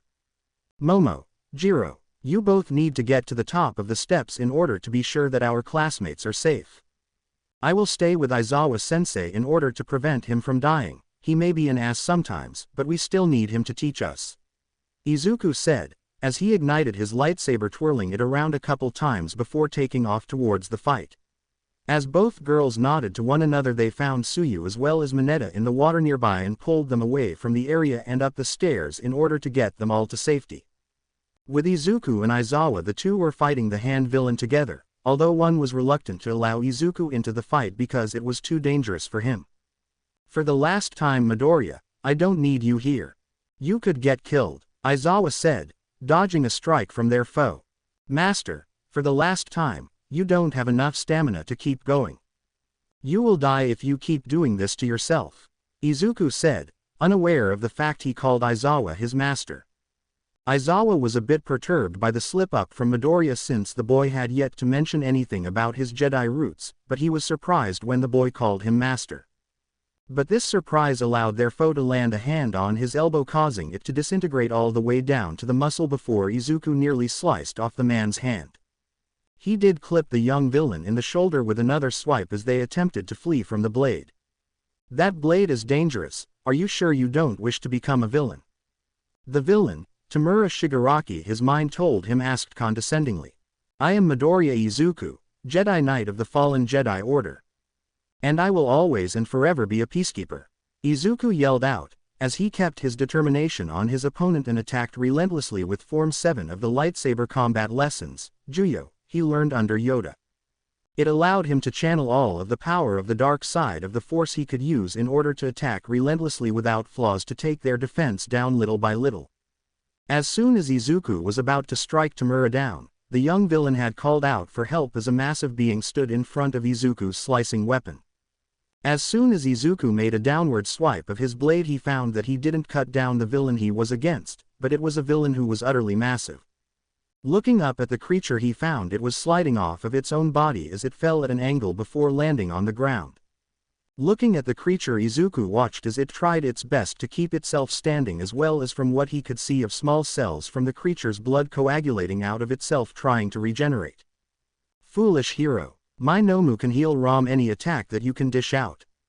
There is no way you can win," Tamura called out, as Izuku watched as the creature tried as hard as it could to regain its form again only to fail.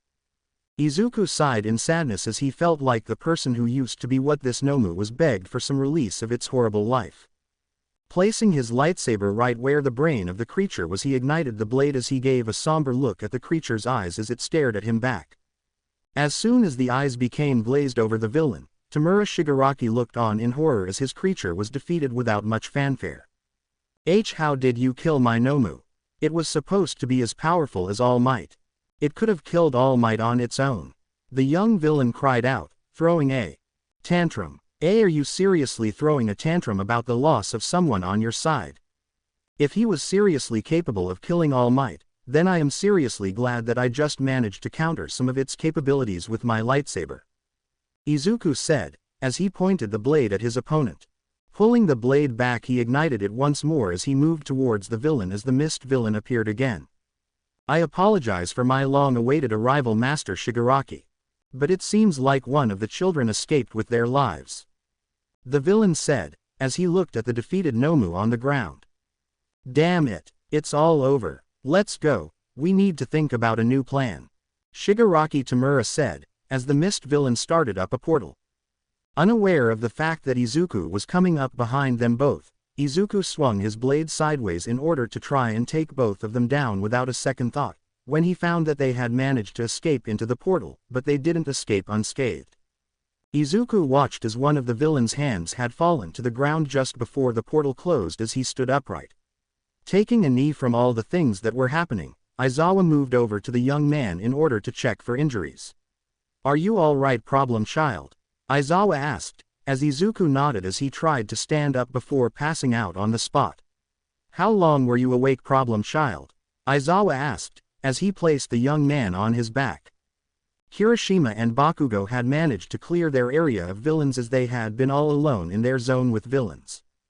They had managed to clear the whole area because of the fact that Bakugo was a battle maniac as he took down villain after villain before they arrived at the plaza and found Aizawa walking up the stairs in order to get Izuku away from the area. The other students from around the place had arrived as well as they had scuffs as well as bruises on their bodies, but they were ultimately safe and sound. Ochako had seen Aizawa bringing Izuku up the stairs as he had carried the unconscious boy towards the girl as she fretted over him. "Don't worry Uraraka, he's fine. Just unconscious, that is all he is suffering from. I think he didn't get enough sleep last night," Aizawa said, as Ochako continued to fret over the boy as he walked over to 13. "Yaoyorozu, how is 13? Aizawa asked, as the girl gave her report. "Sir, 13 has been injured severely. She needs medical attention as fast as possible," Momo said, as Aizawa nodded. It wasn't much longer before the rest of the class had returned in the U.S.J's entrance as they got themselves under control as their emotions came out once more. They had been attacked by villains in their first week of school. If that didn't say anything about their situation, some of them had suffered from near-death experiences that could have killed them. They would need a lot of therapy if they continued on this way. Izuku though seemed to be held back by his Jedi ways. He had been more merciful of enemies since they didn't try and outright kill others, but he did kill the Nomu as that would make him feel something. At least, Aizawa hopes it does. Because if it doesn't have Izuku feeling something wrong, then the Jedi he worked for had probably had him bottled up his emotions from being released. As soon as the teachers as well as police and All Might arrived in the U.S.J, they had taken entries from the students as well as Aizawa about what had happened. All Might had even asked Aizawa what had happened while he was back at UA resting, and Aizawa went off on the man. Never before had anyone seen another hero scolding All Might like Aizawa had that day, and they also could see why the man was calling All Might out. "You were a teacher, All Might. You were supposed to be there for your students. Why were you saving people before class? There are other heroes in the area for a reason," Aizawa yelled at All Might. "Well, I couldn't exactly leave someone needing help." All Might tried to reason as Aizawa held the man's hero suit by the collar. "So you would rather leave your students to die, over saving someone where there were at least 17 different heroes at?" Aizawa asked, as All Might stared into the man's eyes. "What is this really about, Aizawa-san?" All Might asked, now looking more serious. "You didn't see what I did. I had to watch as one of my students had to kill their opponent since it couldn't die. All the while you were sitting pretty in your office. You have students to teach, god damn it. If you don't want to teach them anything, why are you even here?" Aizawa said, as he walked away with fury etched into his eyes. "He's right, you know," a young voice came from behind All Might. Looking down he found Izuku who had fully regained consciousness. "Young Midoriya, how are you doing?" All Might asked, as Izuku sighed. "I'm fine as of right now, but I would have been better if you were there protecting all of us when we really needed it," Izuku said, as he sighed again. "Well, I apologize for not being there. I was not able to reach you all in time. I had no idea that you were all being attacked until young Iida had found me in the principal's office," All Might said, as Izuku looked at All Might again. "I know that being the #1 hero is kind of difficult, All Might, but can you please just make sure that your time is better spent on protecting as well as guiding us to become better heroes than we were yesterday?" Izuku asked, as he got up and walked over to Katsuki and the others. All Might watched as the young man walked away as he thought about his actions towards Class 1A as well as how he had been training young Tagata with his quirk. "I need to seriously think about my problems as well as make sure that I don't have to save people without getting in the way. There are heroes out there that won't need my help all the time. But I just can't help it when someone calls out for help. I must save them from any and all harm," All Might said, mostly to himself as Izuku stopped in his tracks. "If you worry too much about the innocents outside of a hero school, then why are you even a teacher, All Might?" Izuku said, as he left the man to his thoughts. As Izuku walked away he never thought about the weight of the issues he would be placing on All Might as the man was left stumped about Izuku's question. The man had come to UA to find a successor, and he did find them in young Tagata, but for some reason, One for All was resonating with this young man, as if it wanted him to be the next user of One for All. "I wonder what would have happened had you had One for All, young Midoriya," All Might mumbled to himself as he walked away from the U.S.J to think about his reasons for becoming a teacher as UA. Izuku paced around his room as he thought about the way he killed the Nomu in the U.S.J. He had bisected the creature before feeling through the force that it wasn't alive per se, just suffering. So him mercy killing it was completely just him trying to end its suffering, but he couldn't just think about it that way. He had always hated when he had to kill an opponent. It made him think that they were just too far gone and away from the light that he couldn't save them from themselves. Shaking his head, he left his bedroom and sat down at the table where the other Bakugo family members were eating their dinner as they looked at his arrival. "Hey there, Squirt. I'm sorry that you had to go through something like what happened at the U.S.J. If you don't wish to talk about it, how about you tell us stories from your Jedi days within the Jedi Temple on Coruscant?" Mitsuki asked, as she smiled at him. As Izuku took her up on her offer, he talked about how he and the other younglings had been training as well as how Master Yoda had been as a master for him. Talking about the war effort against the Separatists, and Emperor Palpatine, before he became known as the Dark Lord of the Sith Sidious. It wasn't much longer that dinner was over and Izuku moved into his bedroom in order to get some sleep. His class had the next couple days off before coming back on Monday in order to restart up on classes again.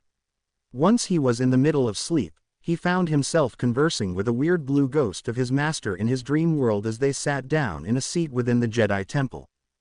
"Good it is to see you, young Midoriya," Master Yoda said, as his way of talking was bringing a smile to Izuku's face. "The same to you, Master. What is the reason of your visit? I know that you aren't with the realm of the living anymore," Izuku asked, as he leaned forwards as Yoda gained a happy smile. "Grateful I am for your trust, young Midoriya. But terrible news I must bring. The Dark Lord of the Sith searches for worthy Jedi to corrupt your heart. You must keep away from the dark side of the Force. Darth Sidious searches a new apprentice. He is," Yoda said, as Izuku looked at him confusedly.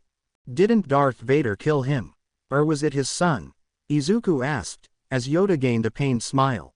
"Survived. Sidious did. Reincarnation he did. A new apprentice he is in search of, since you he will," Yoda said, as Izuku nodded. "I will hide myself within the Force.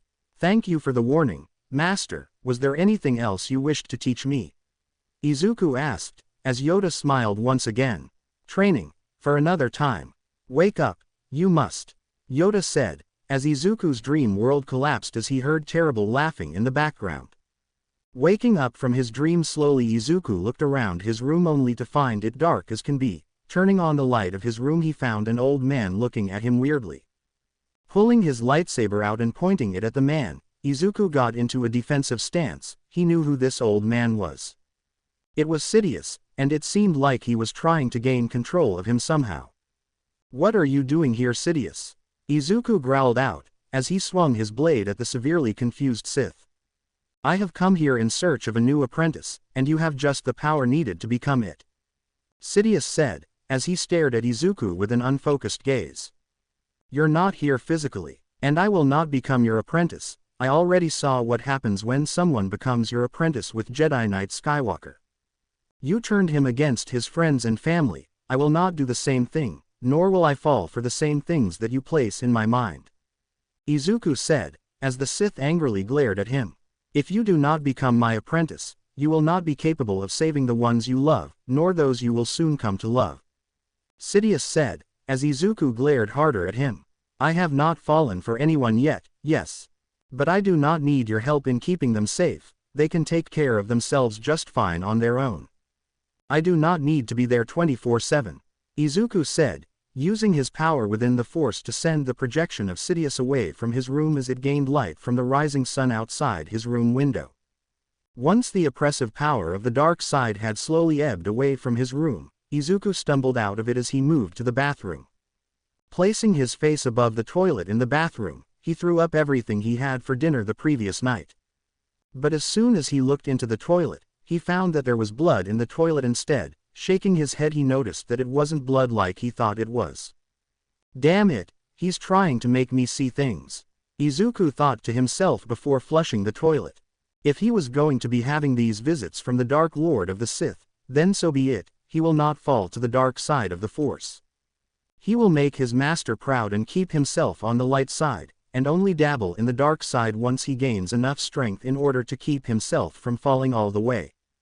As he got himself ready for classes, he left the house in a hurry in order to make it there without showing that he was worried. It was a few minutes later that he was in his classroom sitting down in his seat as he meditated in order to calm his raging heart. He was wondering if his teachers were all right considering what had happened to them in the U.S.J. His answer was given when Aizawa had entered the room looking like a mummy. "Morning, class," Aizawa said, as he stood at the podium. "Morning, sensei," the class called out before one of them spoke up. "Are you sure that you should be teaching us right now, sensei? You were incredibly hurt last time we saw you," Suyu said, as she stared at Aizawa. "Don't worry about me, Recovery Girl makes it her mission to overstate the issue at hand. But that isn't what I'm here to inform you all about. Your fight isn't over," Aizawa said, pausing for dramatic effect. The class effectively tensed thinking that it was another villain fight before the teacher sighed and told them.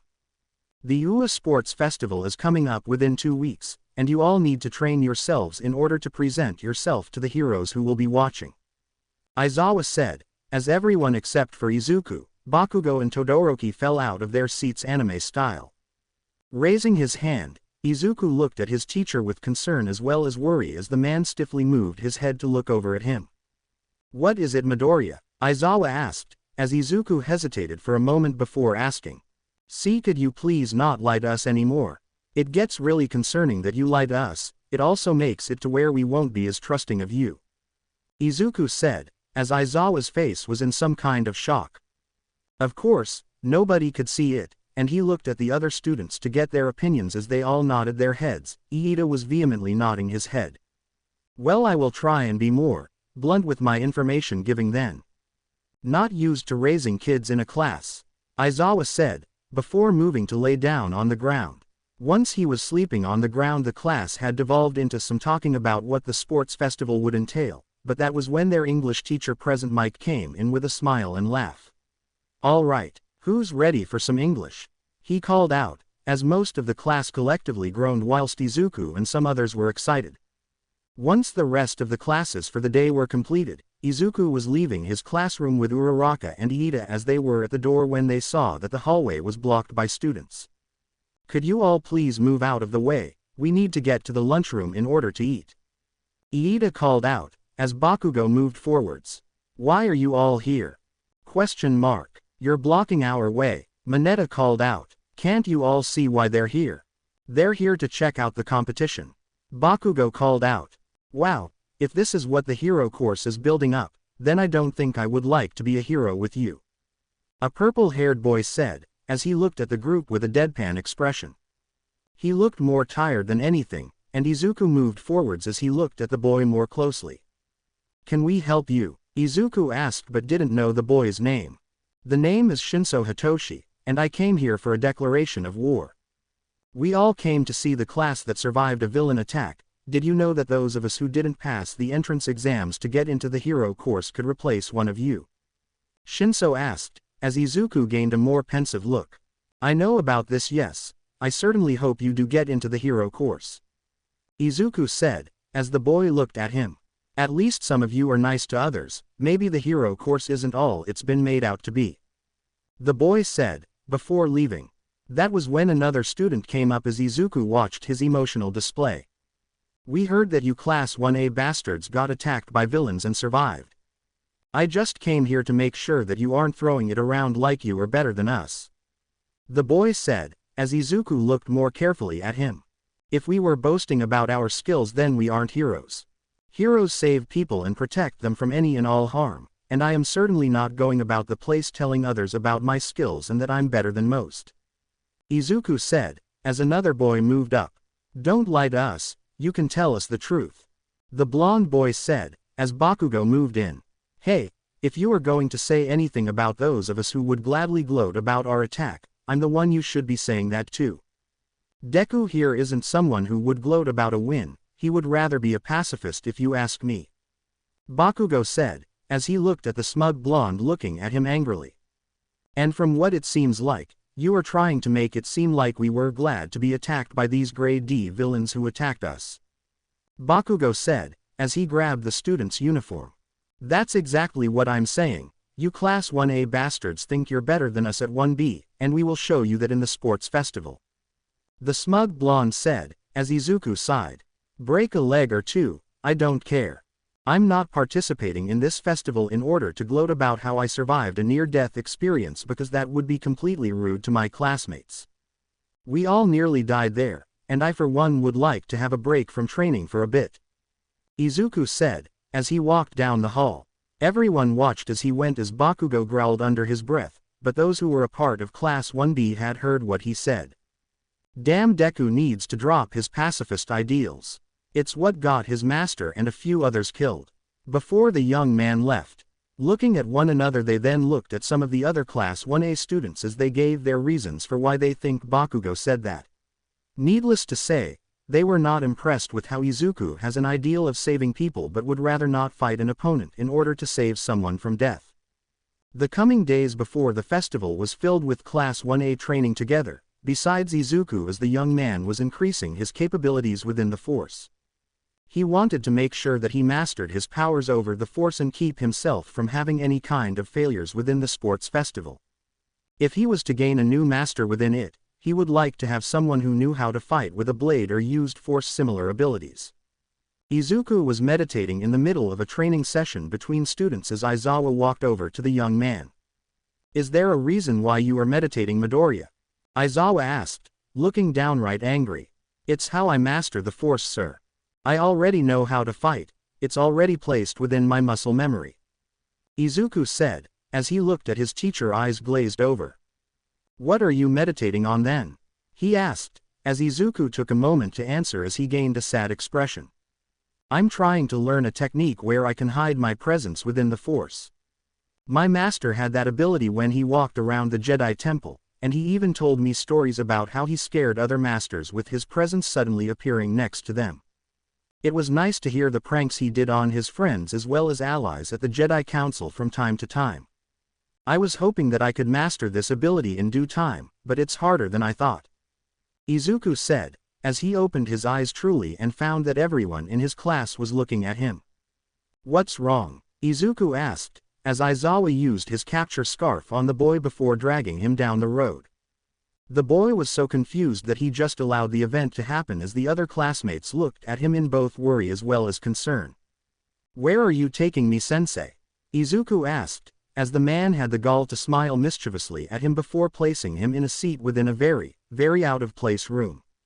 "Midnight is going to be here soon. I suggest that you listen hard to what she will be teaching you, Midoriya. Because you might want to not look at the girls of your class during the festival tomorrow," Aizawa said, as Izuku gained a concerned but determined look in his eyes. That was abashed when Midnight entered the classroom with a seductive smirk on her face as she walked over to his desk.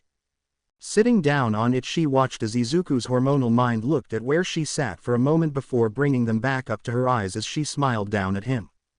"Welcome to sexual education class. I hope you are prepared to learn, Midoriya," Izuku, Midnight said, as she watched the boy's face go from completely calm to completely scared and worried. "Don't worry, young man, we have all day and tomorrow to get you started," the woman said, as she licked her lips. Almost immediately Izuku jumped up from his seat and ran out the door, but as soon as he was 6 feet out of the door, a whip had wrapped itself around his left foot as he fell to the ground as some students milled about looking at him weirdly.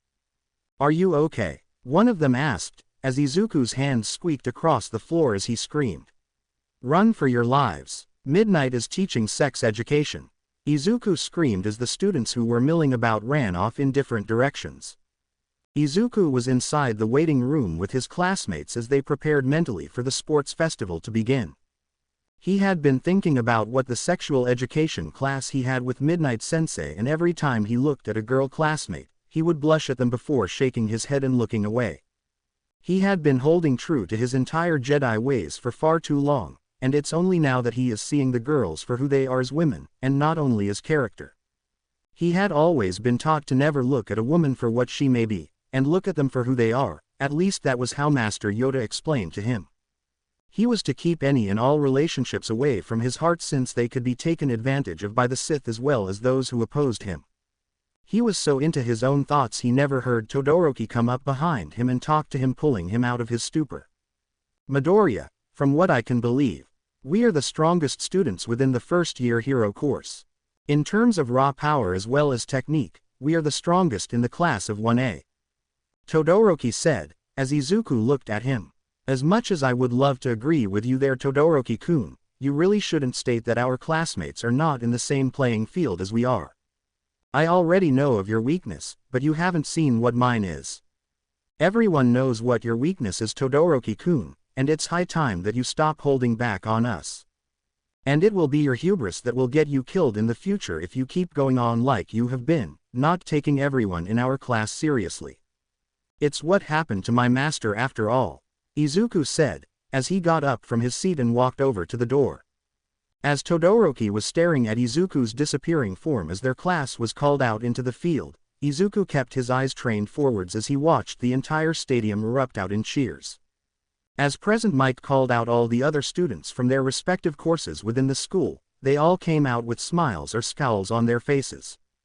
Izuku kept himself in the middle of the crowd as he started to meditate in order to collect all of his nerves and hold them down in order to let out his confidence. And for the first year pledge, we have Midoriya Izuku. Midnight called out, as Izuku looked up at the woman. Shuddering immediately at her presence, Izuku started to walk up the stairs to the podium where she stood as she handed the microphone to him.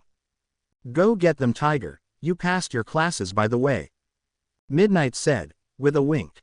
Shaking his head at the woman's antics, he looked at the crowd, and was now becoming even more nervous about having to talk to these people. Hello everyone, as she said, I am Midoriya Izuku, a member of Class 1A, and I would like to inform you all that I wasn't informed about the pledge I needed to make for the sports festival, so I will keep it short. To those of us who wish to become even stronger and join the hero course, I will tell you now. Try and kick us off our pedestals as the next heroes on the field, because we will fight back for our spots in the hero course. You all declared war on my class since we fought villains at the U.S.J, well. We won't be giving up our spots that easily. I hope you all the best of luck, and I will give the mic back to Midnight before she gives me any more nightmares. Izuku said, as he tossed the mic back to the woman and beelining it to the students below. Izuku finally made it to the students where safety in numbers were located as the woman looked at him specifically with a slight angered look. Well, aside from that insult towards me, I will begin the first spin of the wheel in order to see what kind of event we get for the first event. Midnight called out, as she spun a wheel. As the students as well as the teachers conversed about what kind of event they would be doing this year for the first event of the sports festival, it landed on an obstacle race. As Midnight had smiled at the outcome, she began to speak to the crowd as she talked about what kinds of dangers the students would have to traverse in order to finish the race. And Izuku was surprised that it wasn't that much harder than the U.S.J entrance exams, since it was basically dodging each and every obstacle in your way to winning the festival's first event. Izuku had placed himself at the very back of the horde of students since he wanted to make sure that Todoroki couldn't take him out of the festival at the first shot. So as he waited for Present Mike to inform them all to head out, Izuku meditated some more as the timer dropped down from 10. Once it was at 5, he exited his meditation as he gained a determined expression on his face before once it was at 0, he jumped into the air as the said air dropped a few degrees as ice covered the ground of the entire stadium's grounds inside the Colosseum. As soon as he landed, the young Jedi Knight had run through the tunnel following his classmates who managed to escape from the ice attack with complete ease. Izuku had been doing some training in secret as he managed to learn some force abilities that allowed him to increase his physical abilities at a rapid pace. Learning force augment was a great thing to do over the time I was training. Izuku thought to himself as he ran through the tunnel and appearing near 4th place in the running. While Izuku was running down the road, he noticed that there were some robots attacking the students as he smiled to himself.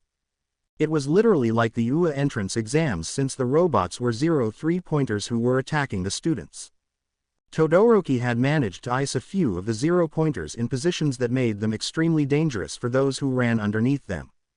Izuku, being the Jedi that he was, ran after Todoroki in order to catch up. He had no reasons for not running underneath the robots. He made sure that the other students were pumped after his speech, and he will not come in second on the first event of the day. So as he passed by some students who were having some issues passing the 0-pointer robots, he heard some explosions in the distance as he passed by Ashido, who was skating across the area on her acid. She waved at him with a wink, as he blushed slightly as she looked confused at him for a moment before recognition hit her eyes as she smiled deviously as he ran ahead. Unfortunately for her though, that bought a robot enough time to catch up to her and clonk her on the head, causing her to turn her attention away from Izuku, allowing him to run off. Within the next few minutes Izuku found himself catching up to Bakugo and Todoroki as they both were fighting over who was going to be in first. They both had already made it across the land that was missing as well as a bridge in the middle as Izuku relied on the force in order to allow him to cross. Running as fast as possible he crossed the rickety bridge in no time as he continued his speed towards the two in front. As soon as he arrived at the minefield, both first and second place users were battling around the mines in their attempt to cause the other to lose ground. Izuku decided to pass by them secretly in order to catch them off guard since their attention was not on him, but on each other. As soon as he passed by them both, he let out a snicker at how they were arguing with one another as he slowly made it towards the end of the minefield. But apparently life didn't wish for him to succeed as he heard explosions coming for him as he saw Bakugo with a manic smile on his face. "Don't think you can get away, Deku," Bakugo called out, as Izuku ran faster. Using the force, he stopped the boy's quirk from working by constricting the boy's muscles in his body, causing a forced cramp to hit his wrists, thereby causing the boy to fall onto a mine. Wincing from the explosion coming from the mine, Izuku made it out of the minefield as he continued forwards to the end of the race back at the beginning. Like before though, it seemed like life didn't wish for him to win as he felt the air suddenly get colder as he dodged to the left as a bunch of ice passed by him. Using the force to find where Todoroki was, he saw that the boy was gaining on him fast using his ice powers. So Izuku used his force abilities in order to increase his speed as well in order to keep a big lead on the boy and managed to pass the line in first. And coming in first place is Midoriya Izuku. And following him is Bakugo Katsuki. And in third place we have Todoroki Shoto. What a great lead up for the second event. Present Mike called out as Bakugo whined about not getting first. Todoroki though seemed to be glaring harshly at Izuku as he looked like he wanted to wring Izuku's throat out. Sighing, Izuku went to sit down to meditate in order to calm his raging heart. The problem with force augmentation was that it caused him a lot of stamina drain. He just hopes that it doesn't become noticeable in the future of the festival. If the next one isn't one that he is required to use it, he will save it for the battle tournament version of the festival. As soon as the last few students passed the lines in order to pass on to the second event, Midnight called out that there will be a few minutes for an interim before the second event began. Using that time frame in order to catch his breathing up and bring them down to normal levels, Izuku looked around as he thought about what the next event will entail. Shaking his head, he started to look at his classmates as he thought how he would pull out another win for what the second event will look and play out like. He looked at his classmates as the females were sweating hard and Izuku found his eyes staying focused on Toru for some reason since she was invisible, and the girl was shining like a beacon in the middle of the group. Although for some reason a new thought occurred to him as he stared at the girl, why was she looking like a goddess to him in the sun's rays? As he tried to look away from the girl, it seemed like she noticed his long stare as she walked over to him as he noticed she was now looking at him. "Hey, is there a reason why you are staring at me?" she asked, confused and concerned. And nothing," Izuku said, uncharacteristically stuttering. "Ashido said something about you having to take a special class with Midnight a few days ago. Would it have anything to do with that?" she asked, curiously as Izuku just stayed silent. Before he could say anything more about the problems at hand, Midnight spoke up as she released a crack of her whip. "All right everyone, welcome back to the second event of the festival. I hope you're prepared for the second event," she called out as she spun the wheel again. As it spun, Izuku looked at the choices. They were all team-based as Izuku thought about what kind of team he would like to use. Although for some reason Toru had stayed by his side at the moment as he continued to mutter aloud but not loud enough for it to be annoying. For the second event, it will be a cavalry battle. Those WHO are given set placements in the race will be given a certain number of points. Whoever was in 42 place, you will receive 1 point. Those of you WHO or above get respective points that are more the higher you go up. That is until you reach the top 3. Third place has 650 points, second place has 1050 points, and first place has 10 million points, Midnight said, as she smirked at Izuku's growing dread. The cavalry battle will consist of at least 4 members for a singular team. That means I need to make a team of 4 that can cement my win. Okay, I need to bring people that are going to want to move on to the next round without even being known. You want to join me, Toru? Izuku asked, before noticing the invisible girl was not present. Looking at the numbers on the point values, he found that Toru had just been underneath 42nd place, and he could help but feel guilty about that. But that provided a new issue: who would want to team up with him in order to move on to the next round? Looking at the 41 other students who were now looking at him like he was a piece of meat, he shook his head as he meditated to himself. If he wasn't going to find anyone to join him, he would feel them out through the force. He did have about 15 minutes to make a team of at least 4. Here's hoping to find any other force sensitives to help him win this portion of the sports festival. Izuku stood alone in the field as the 15-minute timer had started to tick down as he thought about who to bring onto his team. Looking around the field, he found that there were other teams being made to combat him as well as other teams, but there was one thing he noticed. A blonde-haired boy was touching multiple people on the arms, which caught the attention of Izuku as he stared at the process. He watched as the boy touched a specific blonde with an explosive personality and pulled a piece of dead skin from his body and placed it inside his pocket. Izuku nodded to himself as he walked over to the young man as he was searching for someone else to borrow power from. Monoma-san, Izuku said, as the young man looked over at him. What does the pitiful Class 1A member want with me? He asked, guarded. You want to reach the next round, do you? Izuku asked, as Monoma nodded his head. Well, I have a good plan brewing up, and you are in it. All you need to do is get Todoroki's power within your grasp. Once you do, you can show off in the final event about your prowess with new quirks at your disposal. Izuku said, as Monoma thought about it. Will you make me the rider of this team you are making? If you aren't, then I won't join. Monoma said, as he looked smugly at Izuku. Sure thing, I don't really like all the attention on me anyway. But be sure to have a defensive quirk on hand so that you can use it at a moment's notice. Izuku said, as Monoma nodded. Well, looks like you have earned my trust, Class 1A bastard. Who else are you searching for? Monoma asked, as he continued after Izuku. We need someone who is excellent with defense as well as is capable of defending against ice powers. Izuku said, as Monoma nodded. Can't have one ice-resistant bastard, can we? Monoma muttered to himself. And time's up. I see that all teams have been made for everyone. With that, get together with your specific groups and line up. Midnight called out, as the students followed suit. Izuku stood alone with Monoma on his shoulder, with Tokiyami right next to him as well as a support student from Power Loader's class right behind them. They were able to get a lock of Todoroki's hair, with the young man looking kind of angered at them for taking a piece of his hair from his body.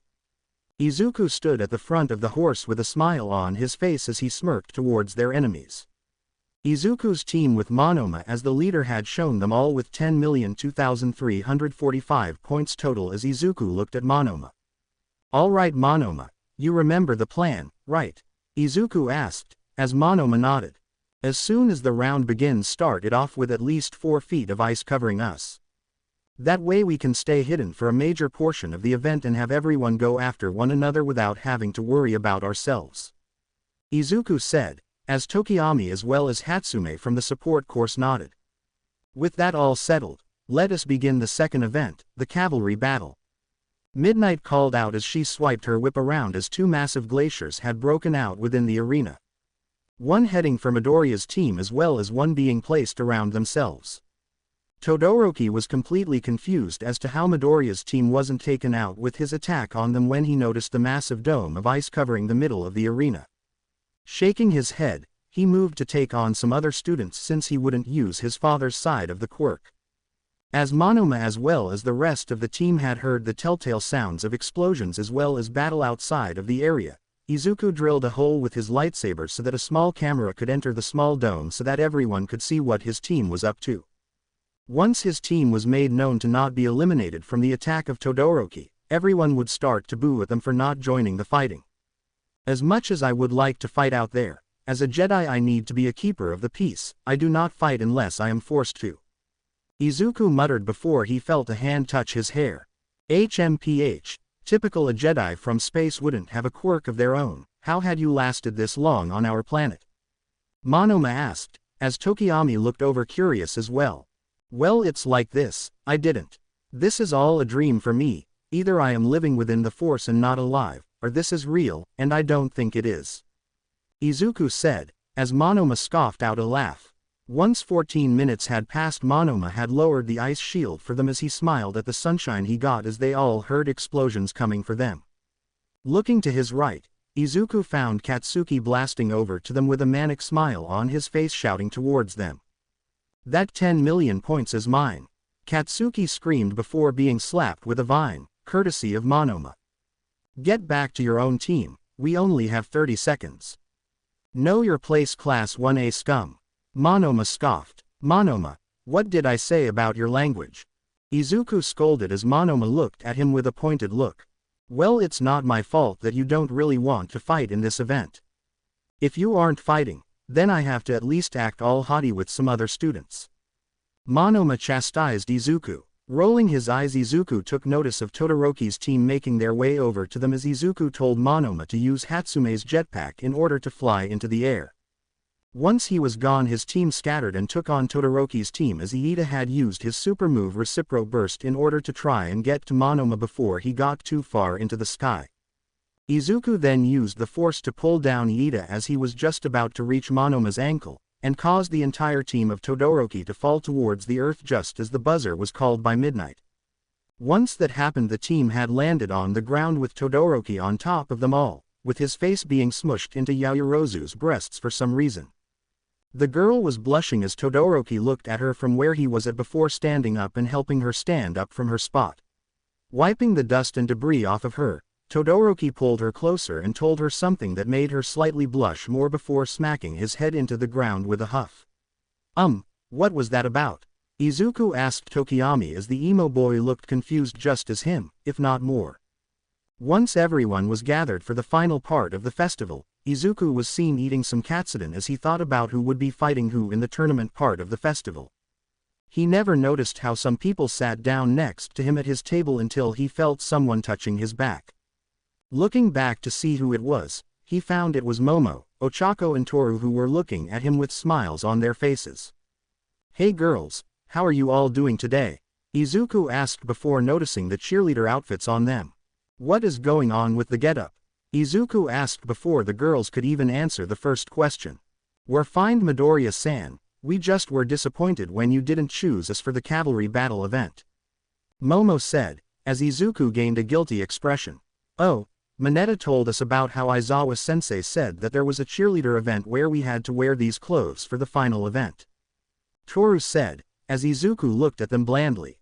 I'm sorry, but that just isn't true. Izuku said, as the trio looked confused. What do you mean? Ochako asked, as Izuku stared at her. I watched the previous sports festivals when I was younger, Ochako. There wasn't a cheerleader event given by UA in their history, in fact it's looked down upon here.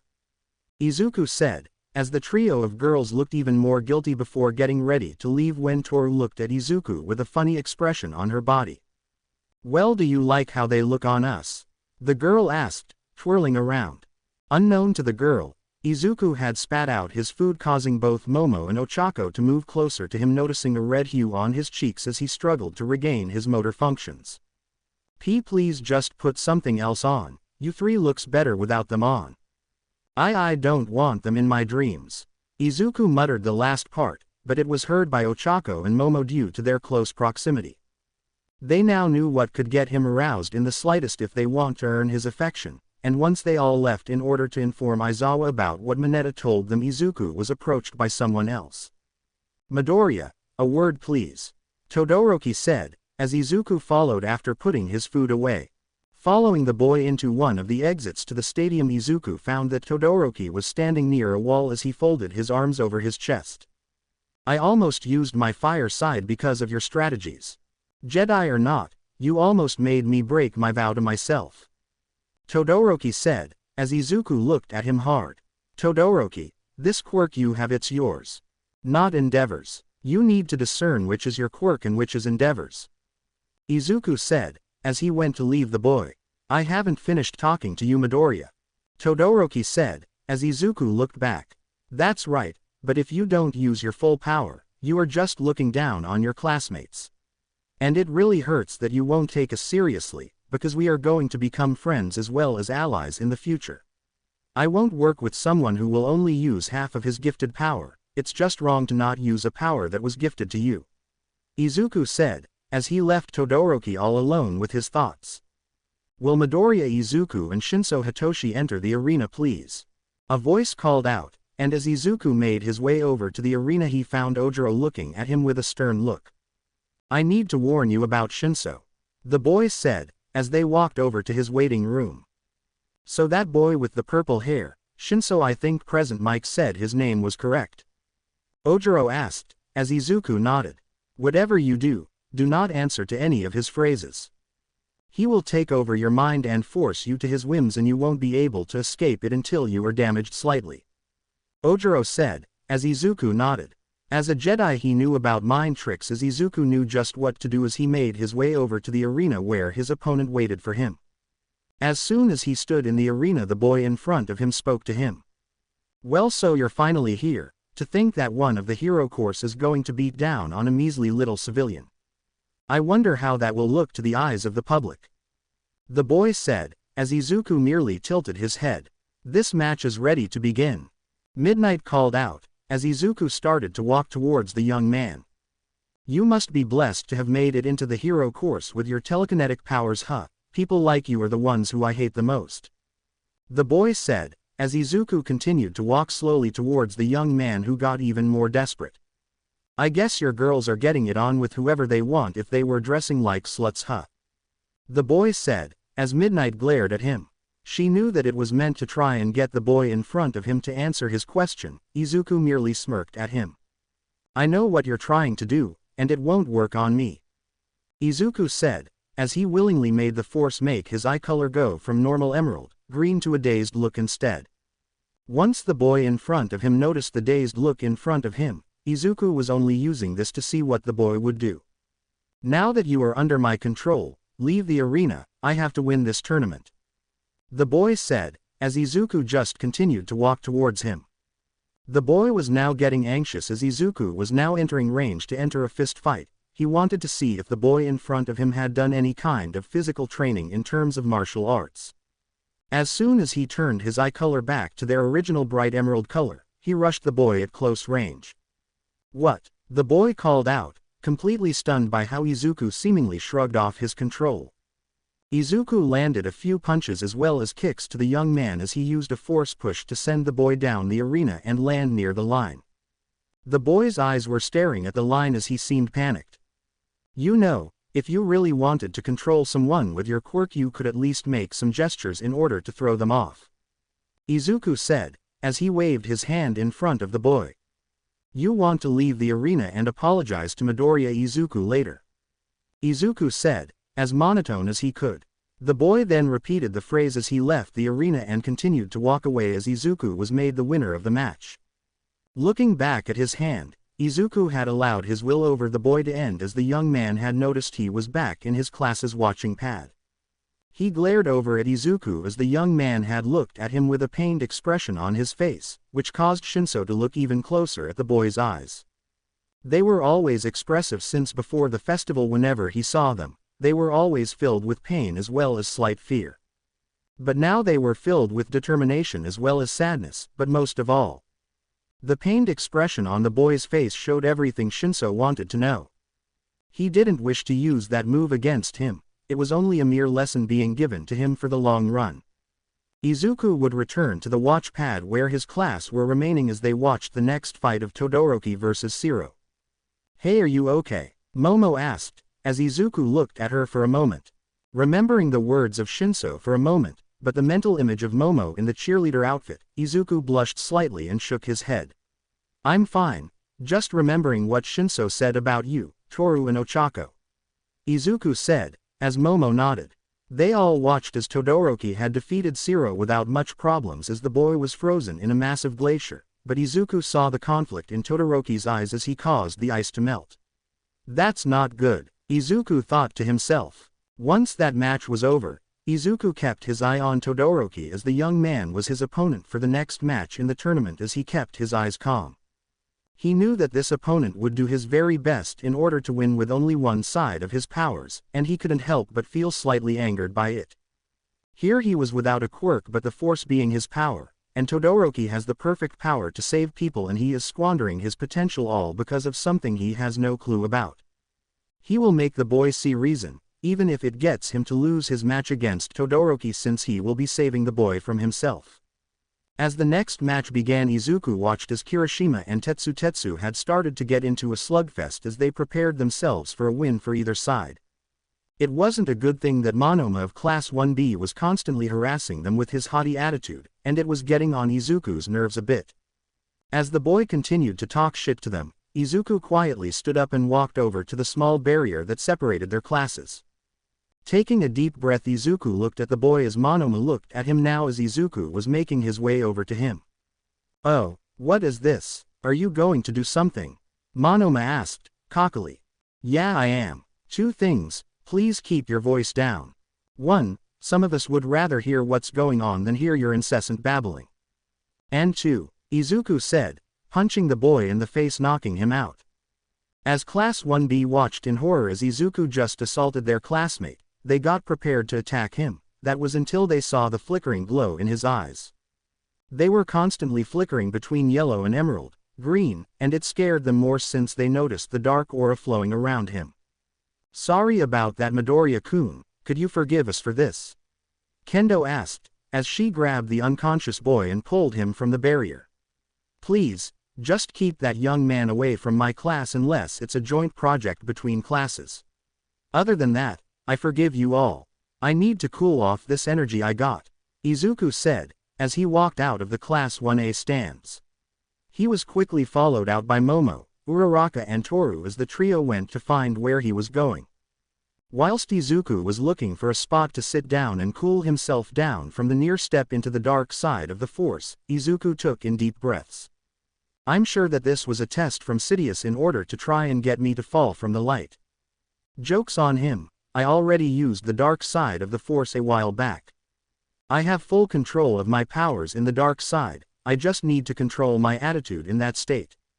Izuku muttered to himself as he felt the presence of the girls coming towards him. Looking over at his left, he found Momo, Uraraka and Toru walking around the area in search of him, and raising his hand the girls noticed and ran over. "Hey, are you alright? Your aura became like that of a villain for a moment," Momo asked, as she fretted over him. Uraraka and Toru had the same feelings as they looked him over, and more specifically his eyes, as they saw that one had the signs of yellow in his emerald orbs. "Were you about to use the dark side?" Uraraka asked, as she gave Izuku a bottle of water. Drinking the cold water caused his emerald orbs to slowly bring back their true emerald color and drain the yellow out entirely.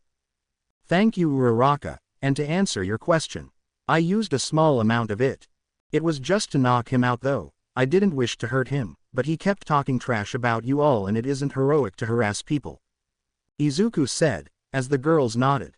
"When will we learn how to fight like you do?" Momo asked, as Izuku looked over at her. "I have no idea. Based on what I know, everything about Earth was forgotten on Coruscant, and it seems like the Emperor of the Galaxy decided to never come here. So either Master Yoda hid this planet from those who wished to do harm, or he deleted any and all information about Earth from those of the dark side of the Force," Izuku said, as the girls nodded once more. They were sitting there for a while before Izuku heard a familiar voice come from behind himself, and it gained the girls' attention. "Master of both light and dark you are," the familiar voice said, causing Izuku to turn around immediately. Looking at the ghostly appearance of his old master, Izuku teared up as he kneeled to Grandmaster Yoda, as the old master of the Force had smiled at him. How are you here? Don't Force ghosts only appear in places where the F-Force is strongest?" Izuku asked, as Master Yoda simply chuckled. "Master of the Force I have become, but lessons taught will be given. Becoming one with the Force is difficult, teacher. I did have to become this form, but no matter, your turn to come has arrived. Show humanity the power of a Jedi. And for the boy, from himself you must save. That is both the Jedi and hero way," Master Yoda said, before starting to disappear. Hey Master," Izuku asked, as Yoda looked back. Is it what? Yoda asked, as Izuku looked at him. Am I allowed to have our relationship, and now that the Jedi Order is destroyed? Izuku asked, as the girls looked at Izuku with happiness. Many things wrong were the Jedi, but, withstand the alluring power of the dark side of the Force, you need not ask. Yoda said, as Izuku smiled at the old master. Yoda then disappeared as Izuku hugged himself as tears came down his eyes once more as he finally got the closure he wanted from his master's demise. As the trio walked back to the platform where their classmates were waiting, Izuku was making his way towards the entrance of the tunnel where he would soon be fighting Todoroki. As he was entering the arena, Izuku had kept his eye on the boy who was walking out of his end of the tunnel, and he was looking pissed at everything. Taking in a deep breath, Izuku let the power of the Force flow through him as he allowed himself to fall into equilibrium within that power itself. Taking a seat in the arena just before the battle would begin, Izuku started to initiate a battle meditation for a moment to collect all his power. As each fighter prepared, Midnight called out, as Izuku stood back up after collecting himself. Summoning his lightsaber, he stared at Todoroki as some of the audience had started talking about whether or not he was really in the hero course. Izuku nodded his head as Todoroki had nodded his own with much more anger brimming to the surface as Izuku sighed. It will take a few minutes to get through to the boy and he will not lose himself in the power of the dark side of the Force in order to do so. Alright, Hajime, Midnight called out, as Izuku immediately activated Force Judgment as powerful yellow lightning had exploded from his left hand. Todoroki had launched a massive glacier of ice as Izuku's electric attack had countered the ice completely and blew it up. As both fighters stood in the misty air that was the result of the explosive attack, Izuku started to move towards the boy as Todoroki had run towards him as well. Meeting one another in the middle, Izuku had started to use the Force in order to fight Todoroki to a standstill in the middle of the arena. Todoroki had landed a few hits on Izuku which caused some ice to form on him, whilst Izuku would destroy them with the Force causing them all to crack each time and break off of his body. It got to the point that Izuku was about to be covered in a glacier when he pulled out his lightsaber and sliced through the ice. The crowds were in uproar as they were cheering for both students as they thought both were giving it their all. Izuku cut his way until he managed to get to the high ground of Todoroki as the boy looked up at Izuku. It's over Todoroki, I have the high ground. Izuku called out, as Todoroki pushed a pillar underneath him a little. You underestimate my power, Todoroki said, as Izuku softly looked at the boy.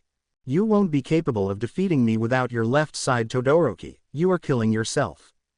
Izuku said, as Todoroki got angrier and launched a new attack on Izuku.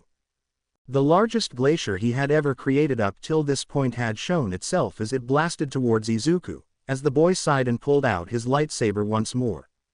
Swinging it around in a wide arc, he sliced through the ice as he cut it apart as he felt as large cubes of the glacier had fallen towards the young man. Jumping out of the way, he soon found himself in front of a completely cold-looking Izuku as the young man stated 3 words. Game over, kid, Izuku said, as he blasted Todoroki into his own ice shelf before the boy created an ice wall behind himself to stop him from flying out of the arena. In the stands the heroes who were watching were starting to become alarmed at how one of the students became colder in his attitude towards a classmate. Hey, shouldn't we stop this before it gets dangerous? I mean, one of them seems to have a lethal weapon, what if he uses it against the boy? A hero asked a much higher ranked one. I don't know, he might be teaching Endeavor's son a lesson. From what I know the boy should have the ability to use fire and ice. But the boy isn't using the fire when he should and is primarily using ice. I personally believe that the boy is half-assing this tournament. I just hope this doesn't go too far, the hero said, as Endeavor looked at the two before keeping his eyes on the battle. To think my own son would go this far in order to prove me wrong. I know I have done horrible things in the past, and whatever I do now will not do anything to right the wrongs I've done. But I need to prove myself to my son in the only way I know how, being there for him before I inevitably die. Endeavor thought to himself as he kept an eye on his struggling son. Back in the battle, Izuku was glaring coldly at Todoroki as the boy got back up as he glared at Izuku with fury. Did my father put you up to this? He asked, before launching some ice at Izuku. The boy just sliced through the ice like it was a hot knife through butter as he continued to move closer to Todoroki with a cold expression on his face. You continue like this, Todoroki, you will die of your own quirk's effects. There is a reason you were born with both fire and ice. Use your ice in order to cool yourself down, and you use your fire to heat yourself up when you are too cold. And right now you are abusing your ability to heat yourself up with how cold you are becoming. Izuku said, as he dodged another ice attack from Todoroki. It wasn't until Izuku was right in front of Todoroki that the young man had finally noticed how Izuku was not smiling at him like he usually did. He was glaring at him with a cold expression. Worse than his own. Why do you think that you can tell me what to do? I will not use his fire.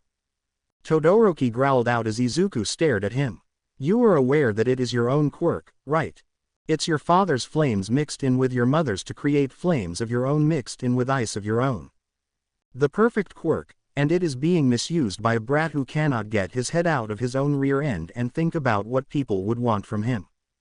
Izuku said, launching a kick so fast that Todoroki was barely able to see it smack right into his chest. What are you going to do when you are supposed to heat up a civilian because they're about to catch hypothermia? What are you going to do when you come across a fire villain who could counter your cold ice? Will you let civilians die and tell them that the reason why you won't use your fire is because it's your father's and that he abused you in order to train you how to wield it right? Izuku asked, as Todoroki gained a furious expression as he launched even more ice as he started to show the effects of hypothermia as Izuku slowly appeared behind him. You should really warm yourself up, Todoroki. If you are not capable of defeating me twice in a row this year, what do you think you will be capable of against a villain who can completely counter your ice? Izuku asked, as he kicked the boy back towards the middle of the arena.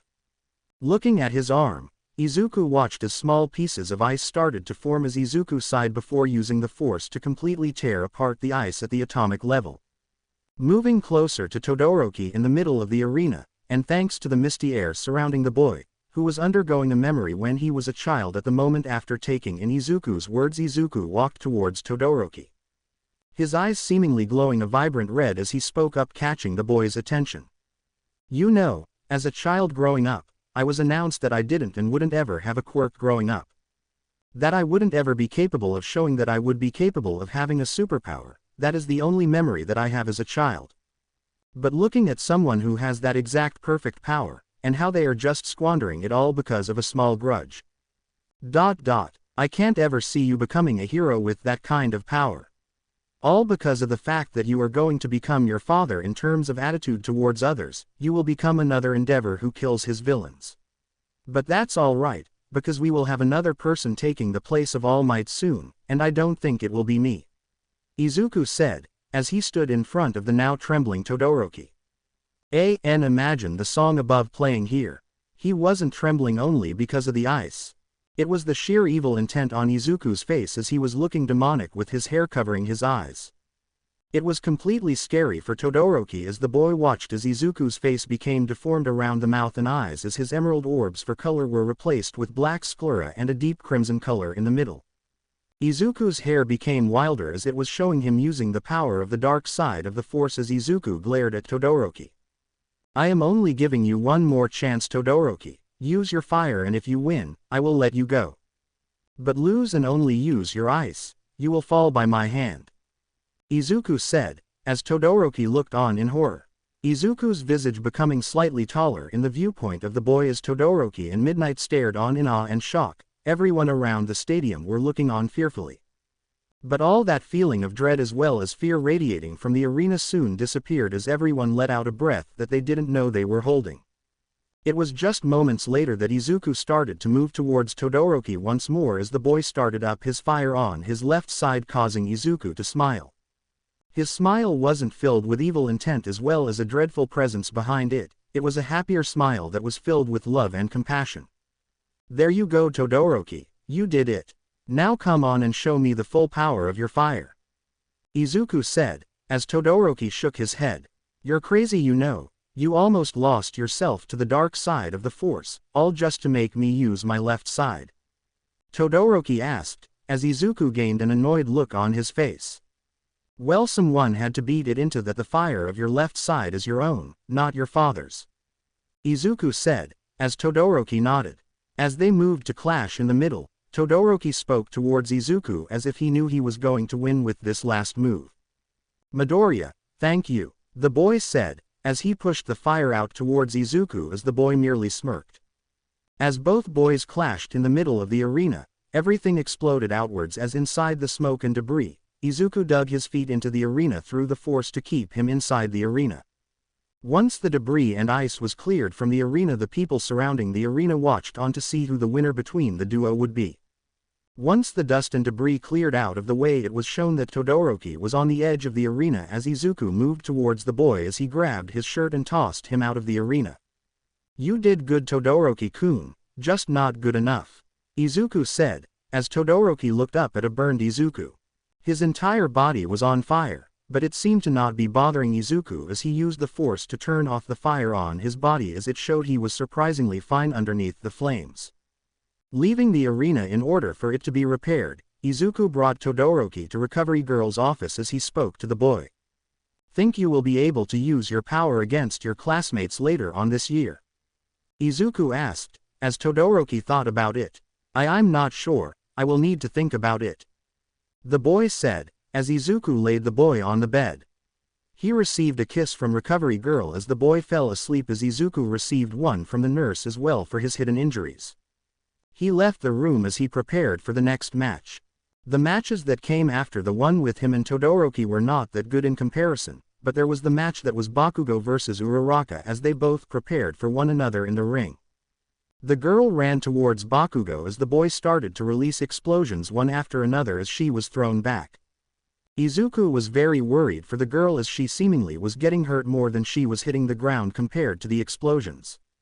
It got to the point of which that the girl had thrown her U.S.J jacket at her opponent to catch him off guard, but it didn't work.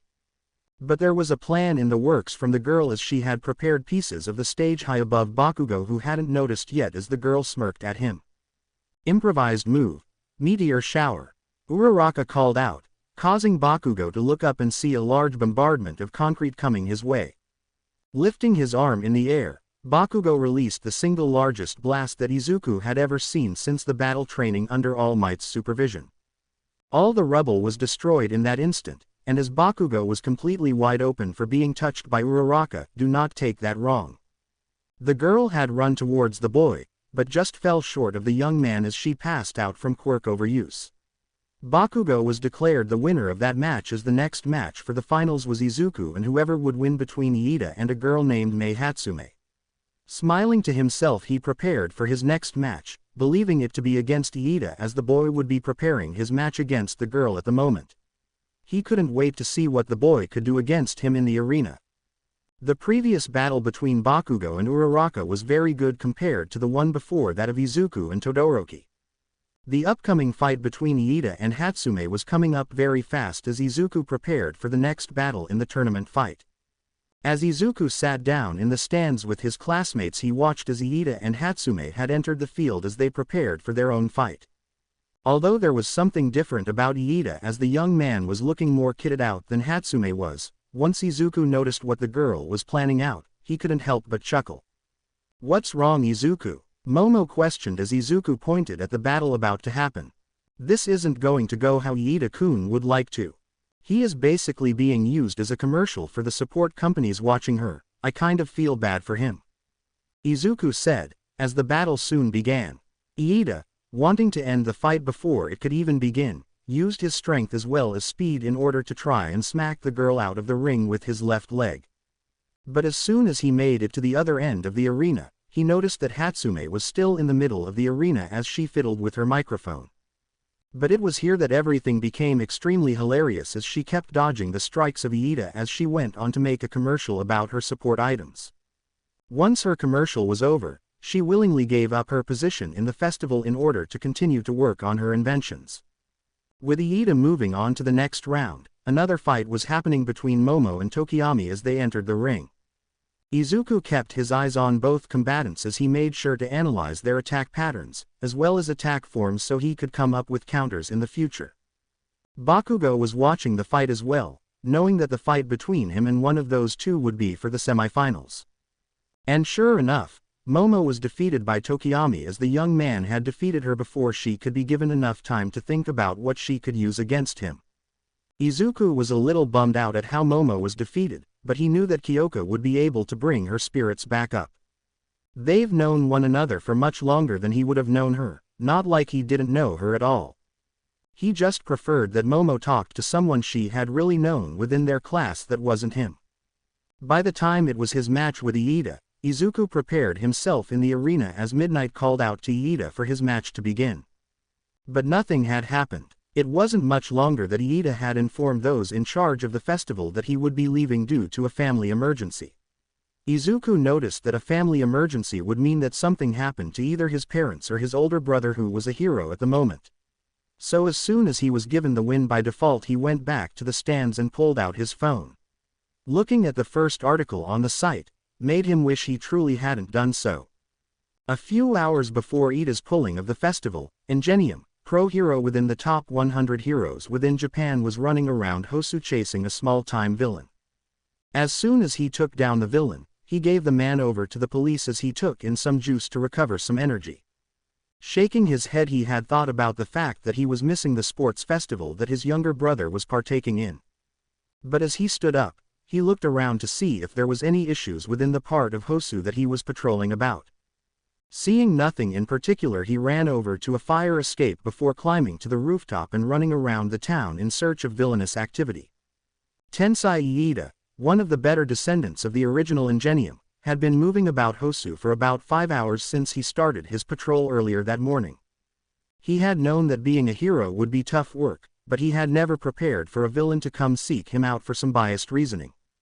You may be wondering why he is thinking about this. Well, the answer was the fact that the hero killer was about to kill another low-ranking hero who was, based on his views, not a very self-sacrificing hero. Jumping in to save the hero in question, he blocked a hit from the hero killer's blade, and as they both jumped back, they stared at one another. One with abated trepidation, and the other with recognition. "What brings Ingenium to my purge location?" Stain questioned, as Ingenium merely glared at his opponent. "You are coming in for the deaths of innocent heroes," Ingenium called out, as Stain clicks his tongue. "So it seems like you are a fake like all the others. I had thought you'd be someone who was more worried about those nearby," Stain said, preparing his blades. Moving towards one another with speed rivaling that of two speed quirk users, Stain and Ingenium had clashed in the air. The hero who Ingenium had protected heard the clash and called for backup before entering the battle with the higher-ranking hero. But even with their increased numbers, they had no idea how Stain had defeated his opponents, nor how he managed to kill them. A lot of dodging and punching had gone throughout the last hour as Stain and Ingenium had fought, especially with their help. But eventually Stain had managed to slice the helmet off of Ingenium and kicked the man down. The hero killer smiled down at Ingenium. "You fared well for a higher-ranking pro. But you are far too weak in order to defeat me. Give yourself a few years and you would meet me and win. But alas, you are not to be the winner. With your death, Hero Society will be called to choose someone who will be more heroic than you, Ingenium," Stain said, raising his blade. "At least I bought time for the hero you were after to get away," Ingenium said, as he struggled to stand back up. But that was when Ingenium noticed that Stain licked his blade, and every single movement he had of his muscles were immediately frozen. Collapsing to the ground, Ingenium had looked around for what had happened. He had no idea that the hero killer could paralyze his opponents through the consumption of their blood. He didn't know how long it would last, but if it wasn't long, he would make sure to run away to live another day. But as soon as the killer stood in front of him, the man stared into Ingenium's eyes before a cruel smirk came upon his face. "Well, it seems you can change after all. Just from looking into your eyes you seem to be having a different thought to defeating me. Protecting the innocent, you are not to be culled, but to send a message," Stain said, as he stabbed Ingenium in the middle of his back, severing his spinal cord. "Gyaaaaaaaaaaaaa, ha!" Ingenium screamed. No, Tensai screamed in agony. As Stain had pulled the blade out in a single go, he thrusted the blade back in to break the spine so badly that it couldn't be healed correctly. He would be paraplegic for the rest of his life. As soon as Stain left the area, another hero had arrived on the scene and managed to call for paramedics in order to take him to the hospital. It would be a very long night of surgery as well as many forms of clearing of his back as well as spine, but as soon as it was done, Tensai could no longer feel the bottom half of his body. His hero career was ended, before it could even blossom into something that could be used to inspire more heroes to be born. Iida Tenya had arrived in the hospital with his family as they ran to his brother's hospital room, and looking at the utter defeated look on his brother's face caused Tenya to grow a hatred for whoever did this to him. Unaware to everyone around, Iida Tenya made a silent promise to himself that night: his brother's career would be avenged, even if it meant death.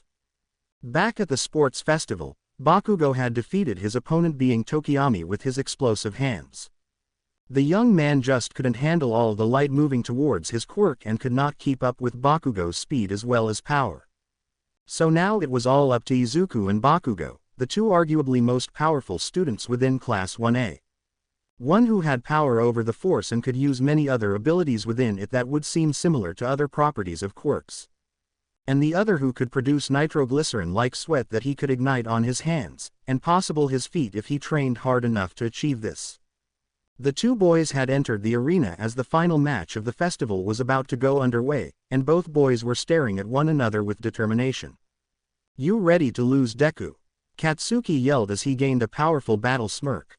Izuku remained calm and collected as he smiled at his old friend with something akin to his own battle-ready smirk.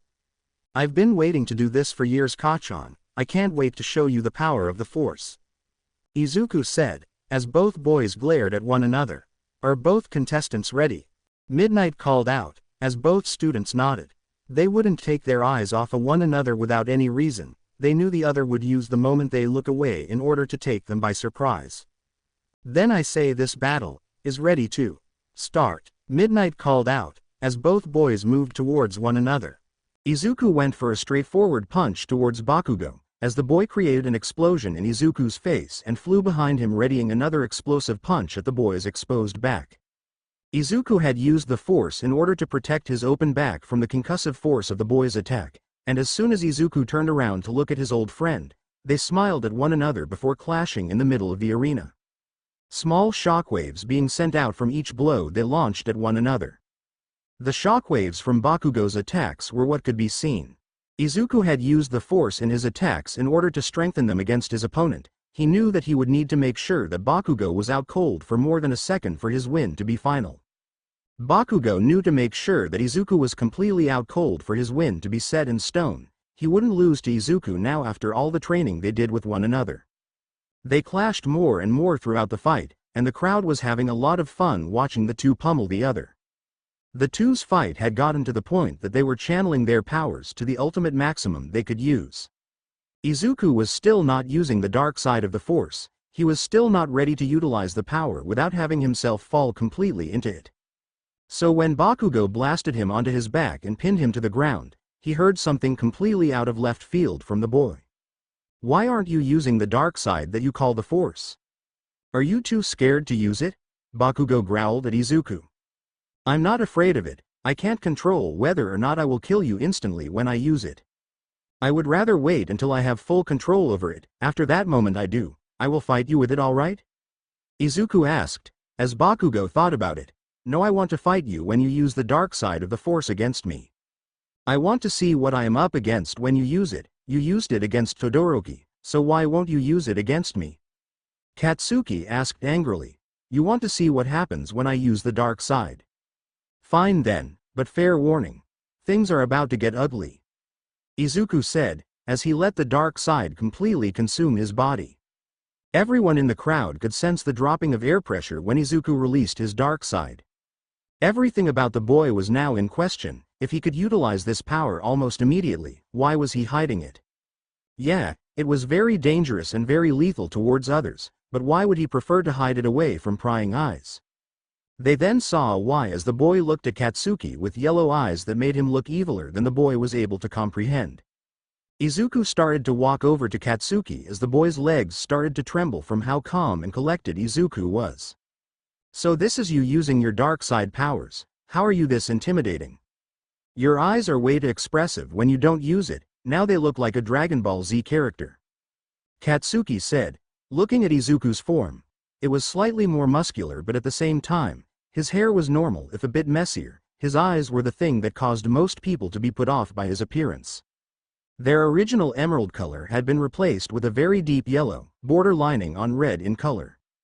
The young man had merely raised his hand at Bakugo in a choking position as the young man was lifted into the air as if he was nothing. You wanted to see the power you were up against? Well, this is it. I won't kill you because the other half likes to have you as a friend. But I only find you as a mere annoyance. Also, how about you just kiss that red-haired boy already? We know you are gay already. Izuku's dark side self spoke as Bakugo blushed crimson at the notion of Kirishima and him in a relationship. He was so caught off guard that he never noticed that he was released from the stranglehold on his throat and tossed from the ring. Once Bakugo was out of the ring, Izuku had lowered the veil of the dark side of the force as he took a knee. Gasp gasp T, that was harder than it thought. I need more training with that. Izuku muttered to himself as he held onto his chest. Whilst Izuku was having his time as a hero in training on planet Earth, a massive ship within the deepest parts of the galaxy was seen floating around. It was constantly moving around a massive floating object within the confines of space as it was undergoing construction. A man covered in a large cloak covering most of his face had noticed a large spike of dark side power from the other end of the galaxy. Looking in the direction the power had come from, he smiled at the power that was steadily growing in strength. So it seems like a new Sith Lord is in the making. I cannot wait to see how powerful this one will become, although I cannot pinpoint where the force energy I am sensing is coming from. It will not matter soon enough. I already sent a force projection to him a few months ago. He will not escape from me that easily, the man said, before walking over to the bridge of the ship. Looking over the entire construction of his massive weapon of galaxial proportions, the man watched as for some reason lightning had flashed deep within the depths of space, revealing the man's face. His face now revealed showed that he had been excessively old, not to mention that the deep yellow eyes made him look every bit as intimidating as his aura was. This man was known as Darth Sidious, and he was a master of the Sith Order, and he was smiling at his best weapon being created off in the distance. Master, what is the force energy that I am sensing in the distance? A modulated voice called out, rhythmic breathing following after the question. Don't worry about it, Vader, it cannot defeat us with its pitiful power. They will need years of training in order to become as strong as us. You were created by the Force in order to bring the Jedi to their knees. You have already done that, and I thank you for it. That force energy we both sensed was that of a new child born from the Force, to defeat us. You must never allow yourself to fall to ruin, otherwise, you will fail your mission to kill Kenobi. Sidious said, as Vader just let out cautious breaths. I will see how the men are on building the Death Star. Once it is complete, control over the galaxy will finally be ours. Vader said, before walking away. His cape billowing after him as he left the room, but as we follow the Sith Lord, Vader. He was thinking about something that happened back when he was Anakin Skywalker. Anakin Skywalker was one of the greatest Jedi to ever live in the galaxy. His accomplishments within the Clone Wars were just signs of his greatness. But there was only one thing that Anakin Skywalker failed to do in his lifetime as a Jedi. It was the prevention of Padme's death during childbirth. He followed Palpatine's orders of killing every single person who was within the Jedi Temple on Coruscant on the day of Order 66. The day he no longer was Anakin Skywalker, but Darth Vader, the strongest Sith Lord to ever be birthed from the Jedi Order. But that wasn't what was causing Darth Vader all the encompassing confusion, as well as fear brimming to the surface of his mind. There was one Jedi survivor that he never found. It was the Padawan to Egan Kolar who had been in hiding within the Jedi Temple. The young boy had managed to lose him within the planet called Earth on the very same day of Order 66 happening across the galaxy. If the boy was growing in power, he would need to visit the young man himself as Darth Vader in order to see if the young man is willing to learn more about the dark side of the Force. If he should become a Sith Lord, there might be a chance for him to overcome the power of Darth Sidious and take over the galaxy from Sidious control. It was a great plan to bring on an apprentice for himself, but he knew that if he failed in his mission to take down the Emperor of the Galaxy, Sidious would look at him with fury. He needed to bide his time with training a new member of the Sith Order, Not to mention that he should make sure that the boy doesn't even know about his presence as Anakin Skywalker. If he even remembers him. Getting into his TIE fighter, he flew over towards the construction of the Death Star as he thought about going to Earth in order to find the Padawan who had managed to escape his wrath. A few days would pass for Darth Vader. He had his plan all thought out as he walked to the chambers of Sidious on Coruscant. "What brings you to my office today, Lord Vader?" Sidious asked, with his honest-to-God terrifying smile on his face. "I have come here for a mission to a faraway planet within the southern galaxy on the Outer Rim. I have no idea how long it will be until I return, but I will let you know on the communicator." Darth Vader said, looking at his master, "So you want to go out and kill another Jedi, in the Outer Rim? Where did you get information about the Jedi scum?" Sidious questioned as Darth Vader had kept calm. "It was a last known communication from a Padawan. They were searching for more Jedi out in the cosmos. I answered, making them believe that I was Anakin Skywalker and returned to the light. They told me to head to their planet so they could plan out a way to meet with some other Jedi. Once I kill the Padawan and get the information from him, I will kill the other Jedi who are still living," Vader said, as Sidious smiled even more. "Do what you want, Lord Vader. Just make sure that you are back within range so that we can start questioning our operatives where the Resistance are located," Sidious said, as Vader nodded and left. Vader was outside of the Emperor's office and down near the elevator when he heard movement from his left. Looking towards it, he found a young man looking at him with both awe as well as curiosity, and walking over to the young man he stood straight as he saluted him. "What are you doing away from your station?" Vader questioned as the young man pulled out a notebook. "Lord Vader, you've been my inspiration to become stronger within the Empire. I wanted to know if you could give me your autograph," the young man asked, as Vader stared at the young man. His breathing apparatus was causing him some slight issues, but he thought nothing of it as he used the Force to sign the notebook. Leaving the young man to fanboy over the signature, he made the split-second decision to kill the young man right then and there. Once some stormtroopers arrived on the scene, they looked at Vader, who made a nodding gesture to them as they cleaned up the problem. Leaving towards his TIE fighter, Vader took off towards the outer rim of the galaxy, and as soon as he was entering the hyperspace, he thought about everything that led up to this moment. "If I can get this Padawan to give me information about how he survived my attack on him about 10 years ago, I might let him live," Vader thought to himself as he made his way towards a familiar planet of blue and green as it floated softly across the galaxy. Izuku was moving about the area as he prepared for his internships to begin soon as he walked towards the train station. He had already picked out his hero name, that being the Jedi hero, Force. He had wanted to pay homage to his old master of Yoda by having his hero name be giving respect to the Jedi who had once proliferated the entire galaxy. Before Darth Vader had taken them down, Izuku was having his internship with a pro hero who was very good with swords, Yoroi Musha. The hero had given him an internship request, and the young man had known about the hero's wishes of retiring soon and giving his mantle as a sword-wielding hero title to someone else. And with Izuku showing signs of wanting to use a sword-fighting style, he had asked Izuku to join his agency in order to have an internship to increase his own prowess. He was nearing the train station with his entire class when he felt a massive Force presence making itself known across the planet. It was here that Izuku froze in place as he started to feel a bunch of sweat forming across his face, as well as his fear was giving way to others to notice entirely. "Midoriya, is something wrong?" Aizawa asked, looking at Izuku with a bored look, but was very worried. I need to get out of here," Izuku said, as he started to take a knee and hyperventilate. "What are you talking about, Midoriya?" Aizawa asked, much more concerned now. He's coming for me. He is coming for me," Izuku muttered out, breathing much more hysterically. Everyone crowded around Izuku to make sure that the young man was feeling all right, and as soon as they heard rhythmic breathing behind themselves, they all turned around to face someone. Izuku had immediately stood up now as he looked at the figure behind Aizawa with fear as he took a few steps backwards. Aizawa turned around to feel the foreboding presence behind himself, and as soon as he saw the man behind himself. Aizawa had felt so much fear from the presence the man presented himself with that he compared it to a villain he had met in the past. His presence is so much horrifying that villain. There is no escape. Aizawa thought as the rhythmic breathing continued as the man stared at Izuku.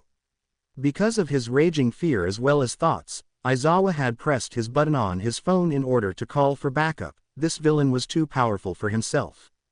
Tell me, where would I find the one named Izuku Midoriya? The voice asked, with a lot of power behind it. Yagi-san, you are needed at the train station where Aizawa-kun was last seen. You need to go as fast as possible, Nezu said on his phone. What are you talking about, Nezu? From what my map says, there is nothing going on there. All Might said, looking at his phone outside. Now is not the time for your insolence, Yagi. I need you at the train station as fast as possible. It has something to do with young Midoriya. Nezu said, as that got Yagi running towards the train station. Nezu looked at his phone, which was pinging Aizawa's location, not to mention the fact that there was a message with it as well as a picture. This is something that even I had not prepared for. I wonder how strong and powerful this man is. As well as who he may be under the mask, Nezu said, as he looked at the footage of the train station with the man in all black attire as well as a black mask staring at Izuku. His aura seems to be that of someone extremely powerful, because Midoriya has faced people who had a smaller aura and still stayed hopeful. Not to mention that Midoriya is showing signs of complete fear as well as hysteria. Nezu muttered to himself as he tried to get the nearby cameras to record everything. Can you inform me of your name, Jedi Hero, Force? The masked individual asked, glaring at Izuku through his mask. Izuku stood forwards as the rest of his class stood away with sweat falling down their face as the young man looked at the masked individual. I am Jedi Hero, Force. What do you need, sir? Izuku asked. He knew who this man was. His presence was almost easily distinguishable from how he stood in front of him. This was the fallen Jedi Knight Anakin Skywalker. Turned Sith Lord Darth Vader. He had overheard the conversation between Skywalker as well as Darth Sidious, and he knew that Sidious had sent Vader out here to kill him. Intake of breath. I have come here to test your strength against mine. If you are powerful enough to land a single blow against me. I may just train you in the ways of the dark side of the Force. Exhale of breath, Vader said, as he glared at Izuku. What I must, I will do, Izuku said, with a determined look. Standing across from the villainous Sith Lord, the air moved about them as Izuku had ignited his blade, with Vader doing the same. As they walked to one another, they tested their strength against one another as they clashed a few times in the street. Everyone nearby had started to run away as soon as the two clashed in the middle of the street, causing some people to cry out for help. As Vader moved for more precision-based strikes, his powerful limbs had helped him increase his own basic strength to that of a powerful Jedi's strikes. Izuku's entire form was completely mastered, and Vader could see that Izuku was dodging the strikes as well as countering with powerful strikes of his own. He might even be able to pose a challenge to me when he reaches his full maturity. Vader thought in his head. The two then started to increase their pace as they moved about the area with wide arcs and using the Force in order to blast the other away. Izuku moved in for an early strike towards the breathing apparatus on Darth Vader's chest as he swung his blade in a familiar arc that Vader recognized. Blocking the arcs expertly, the Sith Lord had increased his powerful strikes against Izuku's own strikes as well as blocks and parries. He then moved forwards and kicked Izuku in the chest, knocking him to the ground, as Vader slowly walked towards him. Breathing in and out through the apparatus. You are indeed powerful in the light side of the Force, youngling. But you will not be able to defeat me with that power. You need to channel all the power of the dark side of the Force in order to defeat me. Vader said, as he closed in on the prone Izuku. Standing up as fast as possible, Izuku stood in a different stance, something that he decided to learn early on in his time on Earth when he escaped the Empire. He entered the Vapod form as he glared at Vader with disdain as well as determination. I won't lose to you, even if I die on this day. I will buy enough time for my classmates to escape from this place. Izuku said, as Vader breathed through his apparatus and calmly watched Izuku. As the two moved in towards one another, they entered a clash as their blades held against the other, Izuku using all the strength he had in order to keep Vader away from himself. You have experience in the battlefield, but you don't have enough power to kill me. How will you be able to win if you are constantly thinking about death? Vader questioned as he pushed harder. The blades of both Sith and Jedi were moving towards Izuku's face as the young man had started to position himself into a different spot as he did something that surprised Vader temporarily. He turned off his lightsaber and allowed Vader to overextend his blade, stumbling a little as Izuku swung his own blade downward and sliced off a portion of his face mask. As Vader growled in pain, he moved backwards as he glared back at Izuku with his now visible eye, and Izuku saw the yellow ingrained eye. I'm sorry you had to fall to the dark side in order to attempt to save someone you loved, Anakin, but it's not too late to change sides. Izuku said, as he stared into the eye. The yellow in the eye flickered between yellow and blue for just a millisecond before it stayed yellow, and Vader glared at Izuku and re-entered battle. The two clashed blades over and over as Aizawa had got his kids to a respectable distance when he heard someone land behind himself. Sorry for being late, Aizawa-kun. Traffic was terrible before getting here. What's going on? All Might asked, in his hero form. Man in the black suit and breathing apparatus, he just appeared out of nowhere and had scared the ever-loving shit out of my students. Midoriya took it the hardest as he started to hyperventilate. He's only fighting the man to a standstill. He won't last long, Aizawa said, as All Might moved towards the fight. Thank you for the information, Aizawa. All Might said, preparing to move. Careful, he has telekinesis, Aizawa called out, as All Might gave a sound of affirmation. As Izuku clashed blades over and over again, he was starting to feel his strength wane and his stamina lower to dangerous levels. Looking Vader in the eye caused him to feel even more fear build up within himself as he started to use that fear itself in order to keep himself alive. Dodging unlockable blows, using the Force to constrict Vader's breathing apparatus in order to give himself space, fighting a very powerful Sith Lord was very hard. Izuku didn't know how Anakin had defeated Count Dooku when he had above Coruscant. The power Anakin held now was leagues above Darth Tyrannus. And as Izuku was about to be grabbed with the Force, he heard a voice that simultaneously caused great relaxation within his mind, but also brought concern to his mind. Fear not, citizens. Why? A familiar voice called out behind Vader. Turning around to look at the new arrival, Vader looked at the man who had appeared through a smoke cloud as the hero had glared at the much shorter villain. Who are Arg? Vader tried to question the person who arrived but was interrupted by the newcomer smashing his fist into the villain's lower back, sending him flying into the nearby building. For I am here, All Might said, as he gave a smirking frown. Young Midoriya. I came as fast as I could. Who is this bastard and why did he attack you all? All Might called out, standing next to Izuku. We're dead. We're dead. Ichi's gonna kill us. Izuku stuttered out, as All Might looked at the young man again. The look the young man was giving, as well as showing for him to see, was not very heroic. If anything, it looks as though he wishes to flee the area. Young Midoriya, you remember the ways of a hero, correct? All Might asked, as Izuku looked at him with concern written on his face. Yes, but that doesn't matter against someone who can use the Force, All Might. He can literally kill us with his Force capabilities without his blade. Izuku said, before he heard some movement inside the building. Stopping their talk with one another, they looked and watched in shock as well as building fear as Vader walked out of the wreckage, seemingly glaring at them in fury. You do not know the power of the dark side, Vader said, calmly. A little too calmly. Anakin, if you're in there, fight the dark side. Izuku called out, as Vader glared at him from within his suit. Young Midoriya, I don't think that the person who you are calling out to is in there anymore. All Might said, as he got into a combat stance. I can't just give up on Anakin. He was the strongest of the Jedi Order. He wouldn't give in to the dark side that easily.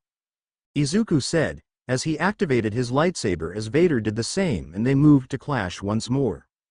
With the conflicting energies as well as Force power between Izuku and Vader, everything around them was starting to become chaos.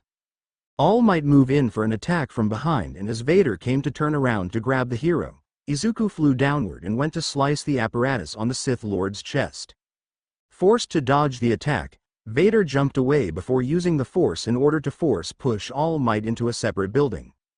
Vader then moved in on Izuku as the young knight had done an underhanded swipe, Swinging his blade downward, he watched in awe as Izuku turned off his lightsaber as soon as Vader's blade made contact with his own and turned it back on as soon as Izuku's wrists as well as arms were in position to strike a lethal blow. Moving his chest out of the way just in time, Vader growled at Izuku as he started to increase his strength in his fight against Izuku. You dare use underhanded tactics as if you aren't a Jedi. You must remember that the Jedi did not consent to those kinds of tactics on the battlefield. Vader taunted as Izuku glared at him harder. I may not be a Jedi Master, but that doesn't mean that I can't use those kinds of tactics. The Jedi Order is dead, but I am one of its surviving members. So long as I breath, I will use any tactic in order to survive, even if it's against my own code. Izuku said, as he prepared for another fight.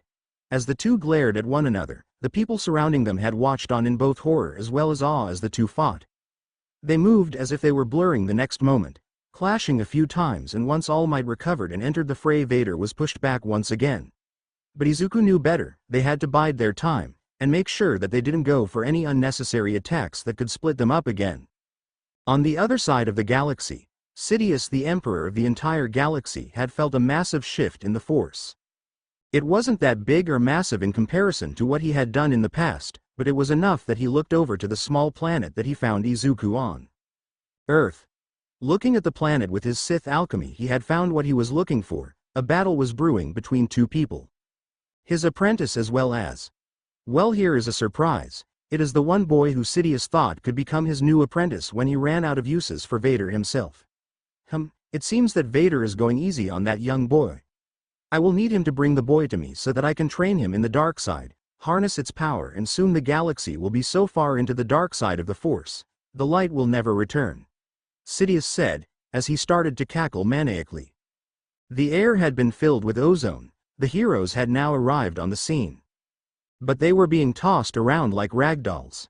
Izuku was the only one who was capable of keeping pace with Vader, as the Sith Lord wasn't even trying to defend himself against his opponents.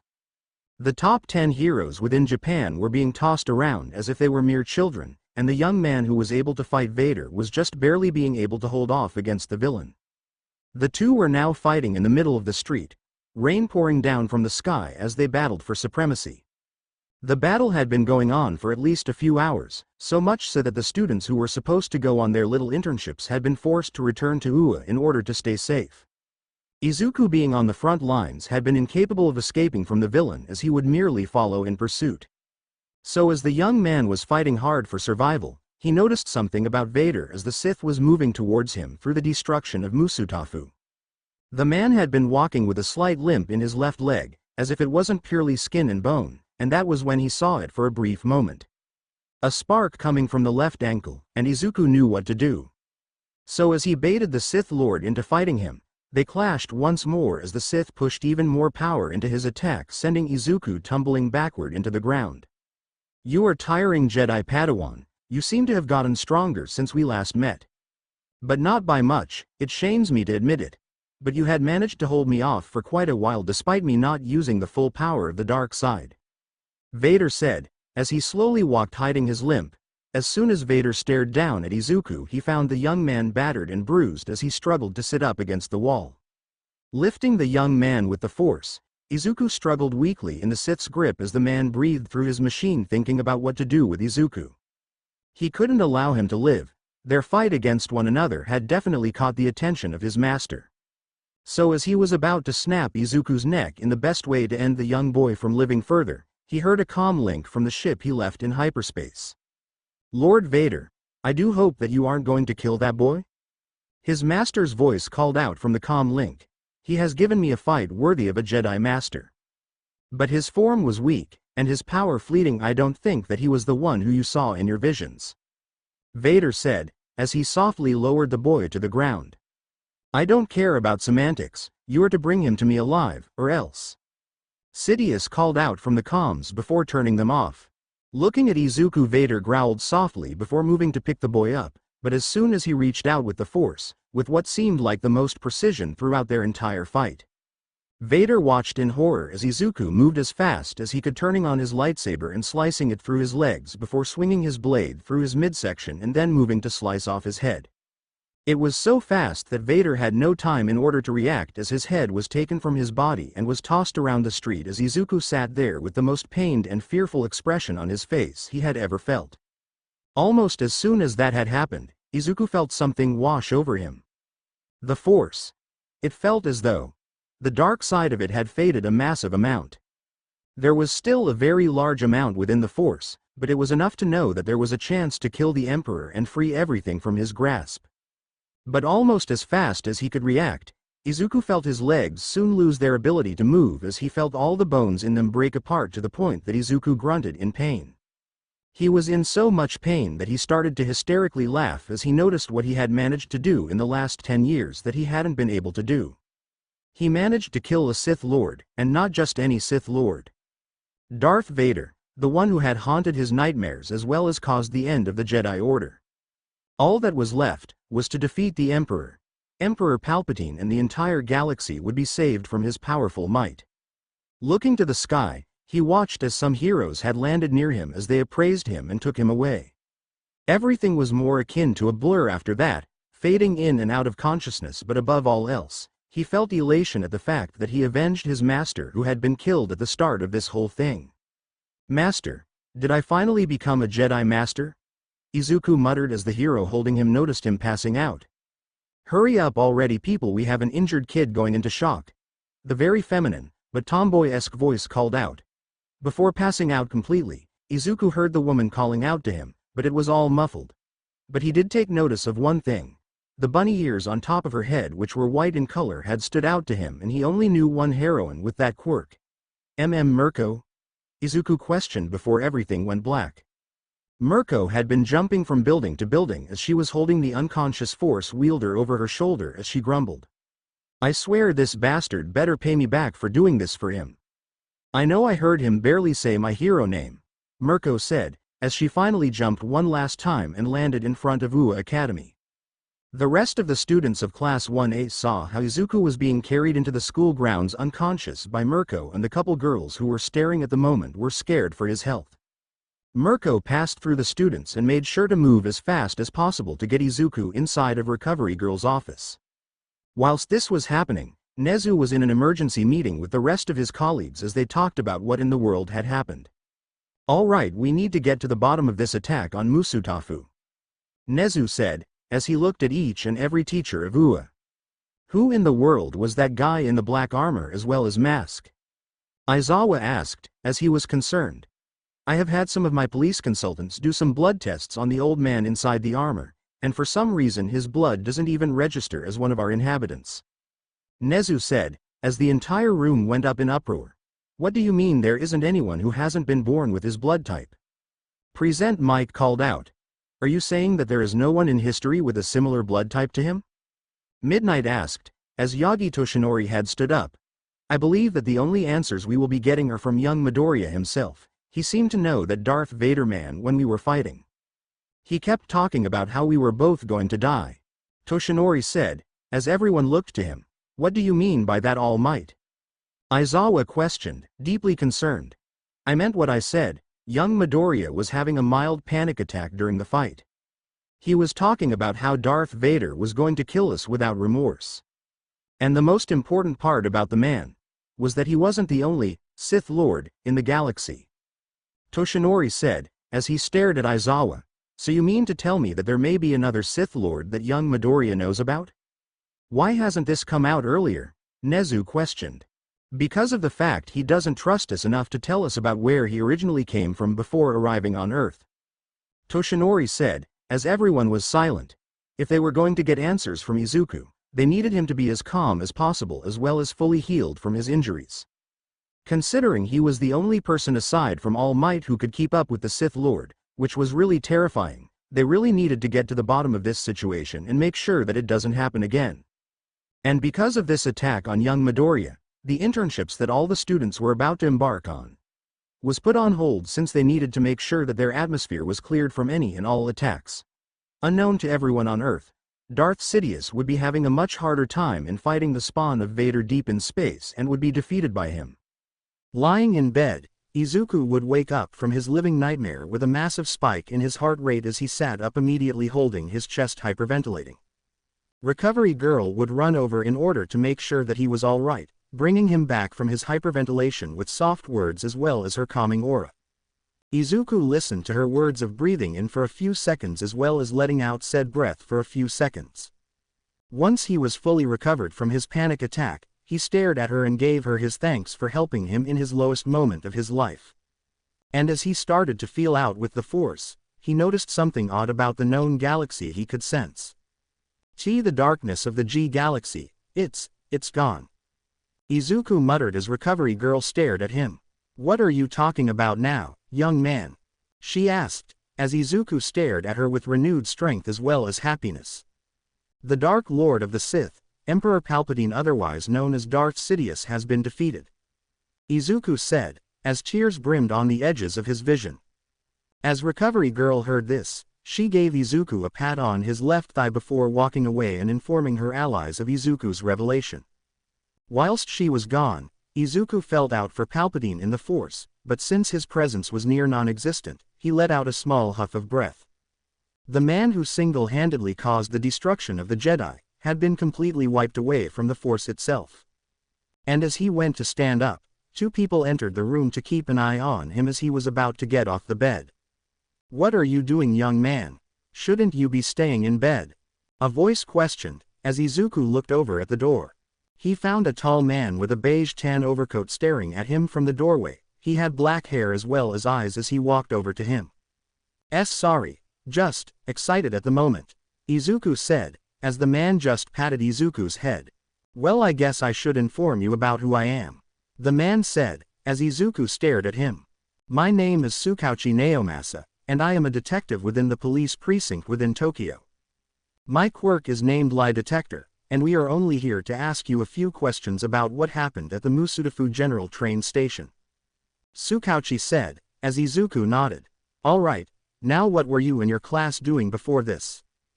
Darth Vader attacked you all, Tsukauchi asked, as Izuku told him about how his class were preparing for their internships when they were suddenly attacked. Truth. Alright, now for the hard part. Do you know who Darth Vader was originally? We know that Darth Vader hasn't got any records on Earth for our human species, Naomasa asked, as Izuku sighed. That's because Darth Vader, before he became a Sith Lord, wasn't born on Earth, Izuku said, as Naomasa looked shocked. Where was he born then? He asked, as Izuku looked to him. He was born on a planet called Dagobah. It's a sandy planet that was filled to the brim with slavery. He lost his mom to Tusken Raiders considering she was still a slave at the time, Izuku said, as Naomasa nodded. For the remaining time between the two, Izuku spoke about the actions of Palpatine as well as Anakin Skywalker throughout the Clone Wars as well as after the event itself. Once Izuku finished his tale of how he himself landed on Earth in an attempt to escape the young Dark Lord of the Sith, Naomasa couldn't help but think that when Izuku was younger, he had been given the greatest amount of luck possible.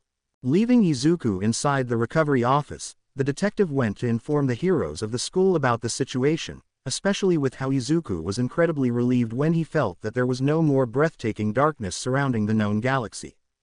Alone in his room now, Izuku laid back down on the bed as he thought about what he should do now that Sith Lords who terrified him in his dreams were now dead. He would fall asleep in the cot as he was completely unaware of how 3 Force ghosts would appear near the edge of the bed. As he was sleeping, the Force ghost of Grandmaster Yoda would place a hand over Izuku's forehead as he imbued him with some Force energy. Was that wise Master Yoda? An old voice asked, as Yoda looked over to him. Keep him alive, we must. One of the last Jedi, he is, Yoda said, as the old man chuckled. Well, far be it from me to keep my powers at bay for a while. He may become one of the most powerful Jedi our Order has ever seen aside from Skywalker's son as well as Skywalker himself, the old man said, as Yoda and the old man disappeared from the mortal plane.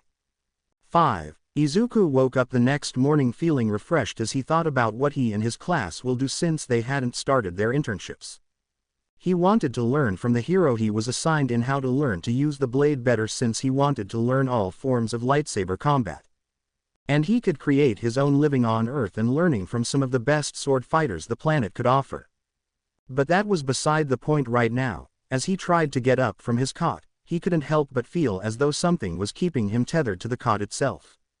Lifting the blanket that was over him slightly, he soon found out the reason why he couldn't move from his position.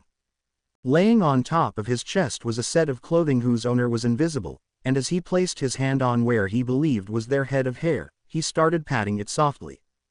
A small groan of a mule had resounded from the room as Izuku's face became a roaring blush as the girl had slowly sat up. She stretched her body as she fully straddled him as Izuku's rising blush was becoming more and more pronounced. Especially in his trousers. Ahaya, yawn. The adorable voice of Hagakure Toru said, as she laid back down on Izuku's bare chest. As soon as the girl was about to fall asleep, she immediately sat back up again as Izuku was looking her where he believed her eyes were located as the girl let out an adorable eep. With her jumping out of the bed, Izuku used the force to make sure that she didn't accidentally hurt herself by softly placing her on the ground. Sorry about waking you up, Hagakure-san. But you didn't have to do that. Izuku said, looking to the side blushing. No, it's my fault. You were sleeping and I was spending some time to see if you were alright. Toru said, as Izuku looked back at her. Not that I should be saying this. But this is the first time we're meeting, I think. Izuku asked, as the girl nodded. You protected me the entire fight you had against that black armored guy. I wanted to thank you but ended up sleeping on top of you last night. You're surprisingly warm when you are sleeping. Toru said, as a light tease, but Izuku shook his head. As the two devolved into a silent peace, Recovery Girl eventually arrived inside the room as she saw the two sitting with blushing faces. Well, I think that whatever you girls are doing to him is working. Keep it up, and at least wear some protection next time. But for the moment I need to check on Midoriya-kun, so please leave Hagakure-chan. Recovery Girl said, as the girl eeped and left the room as fast as possible.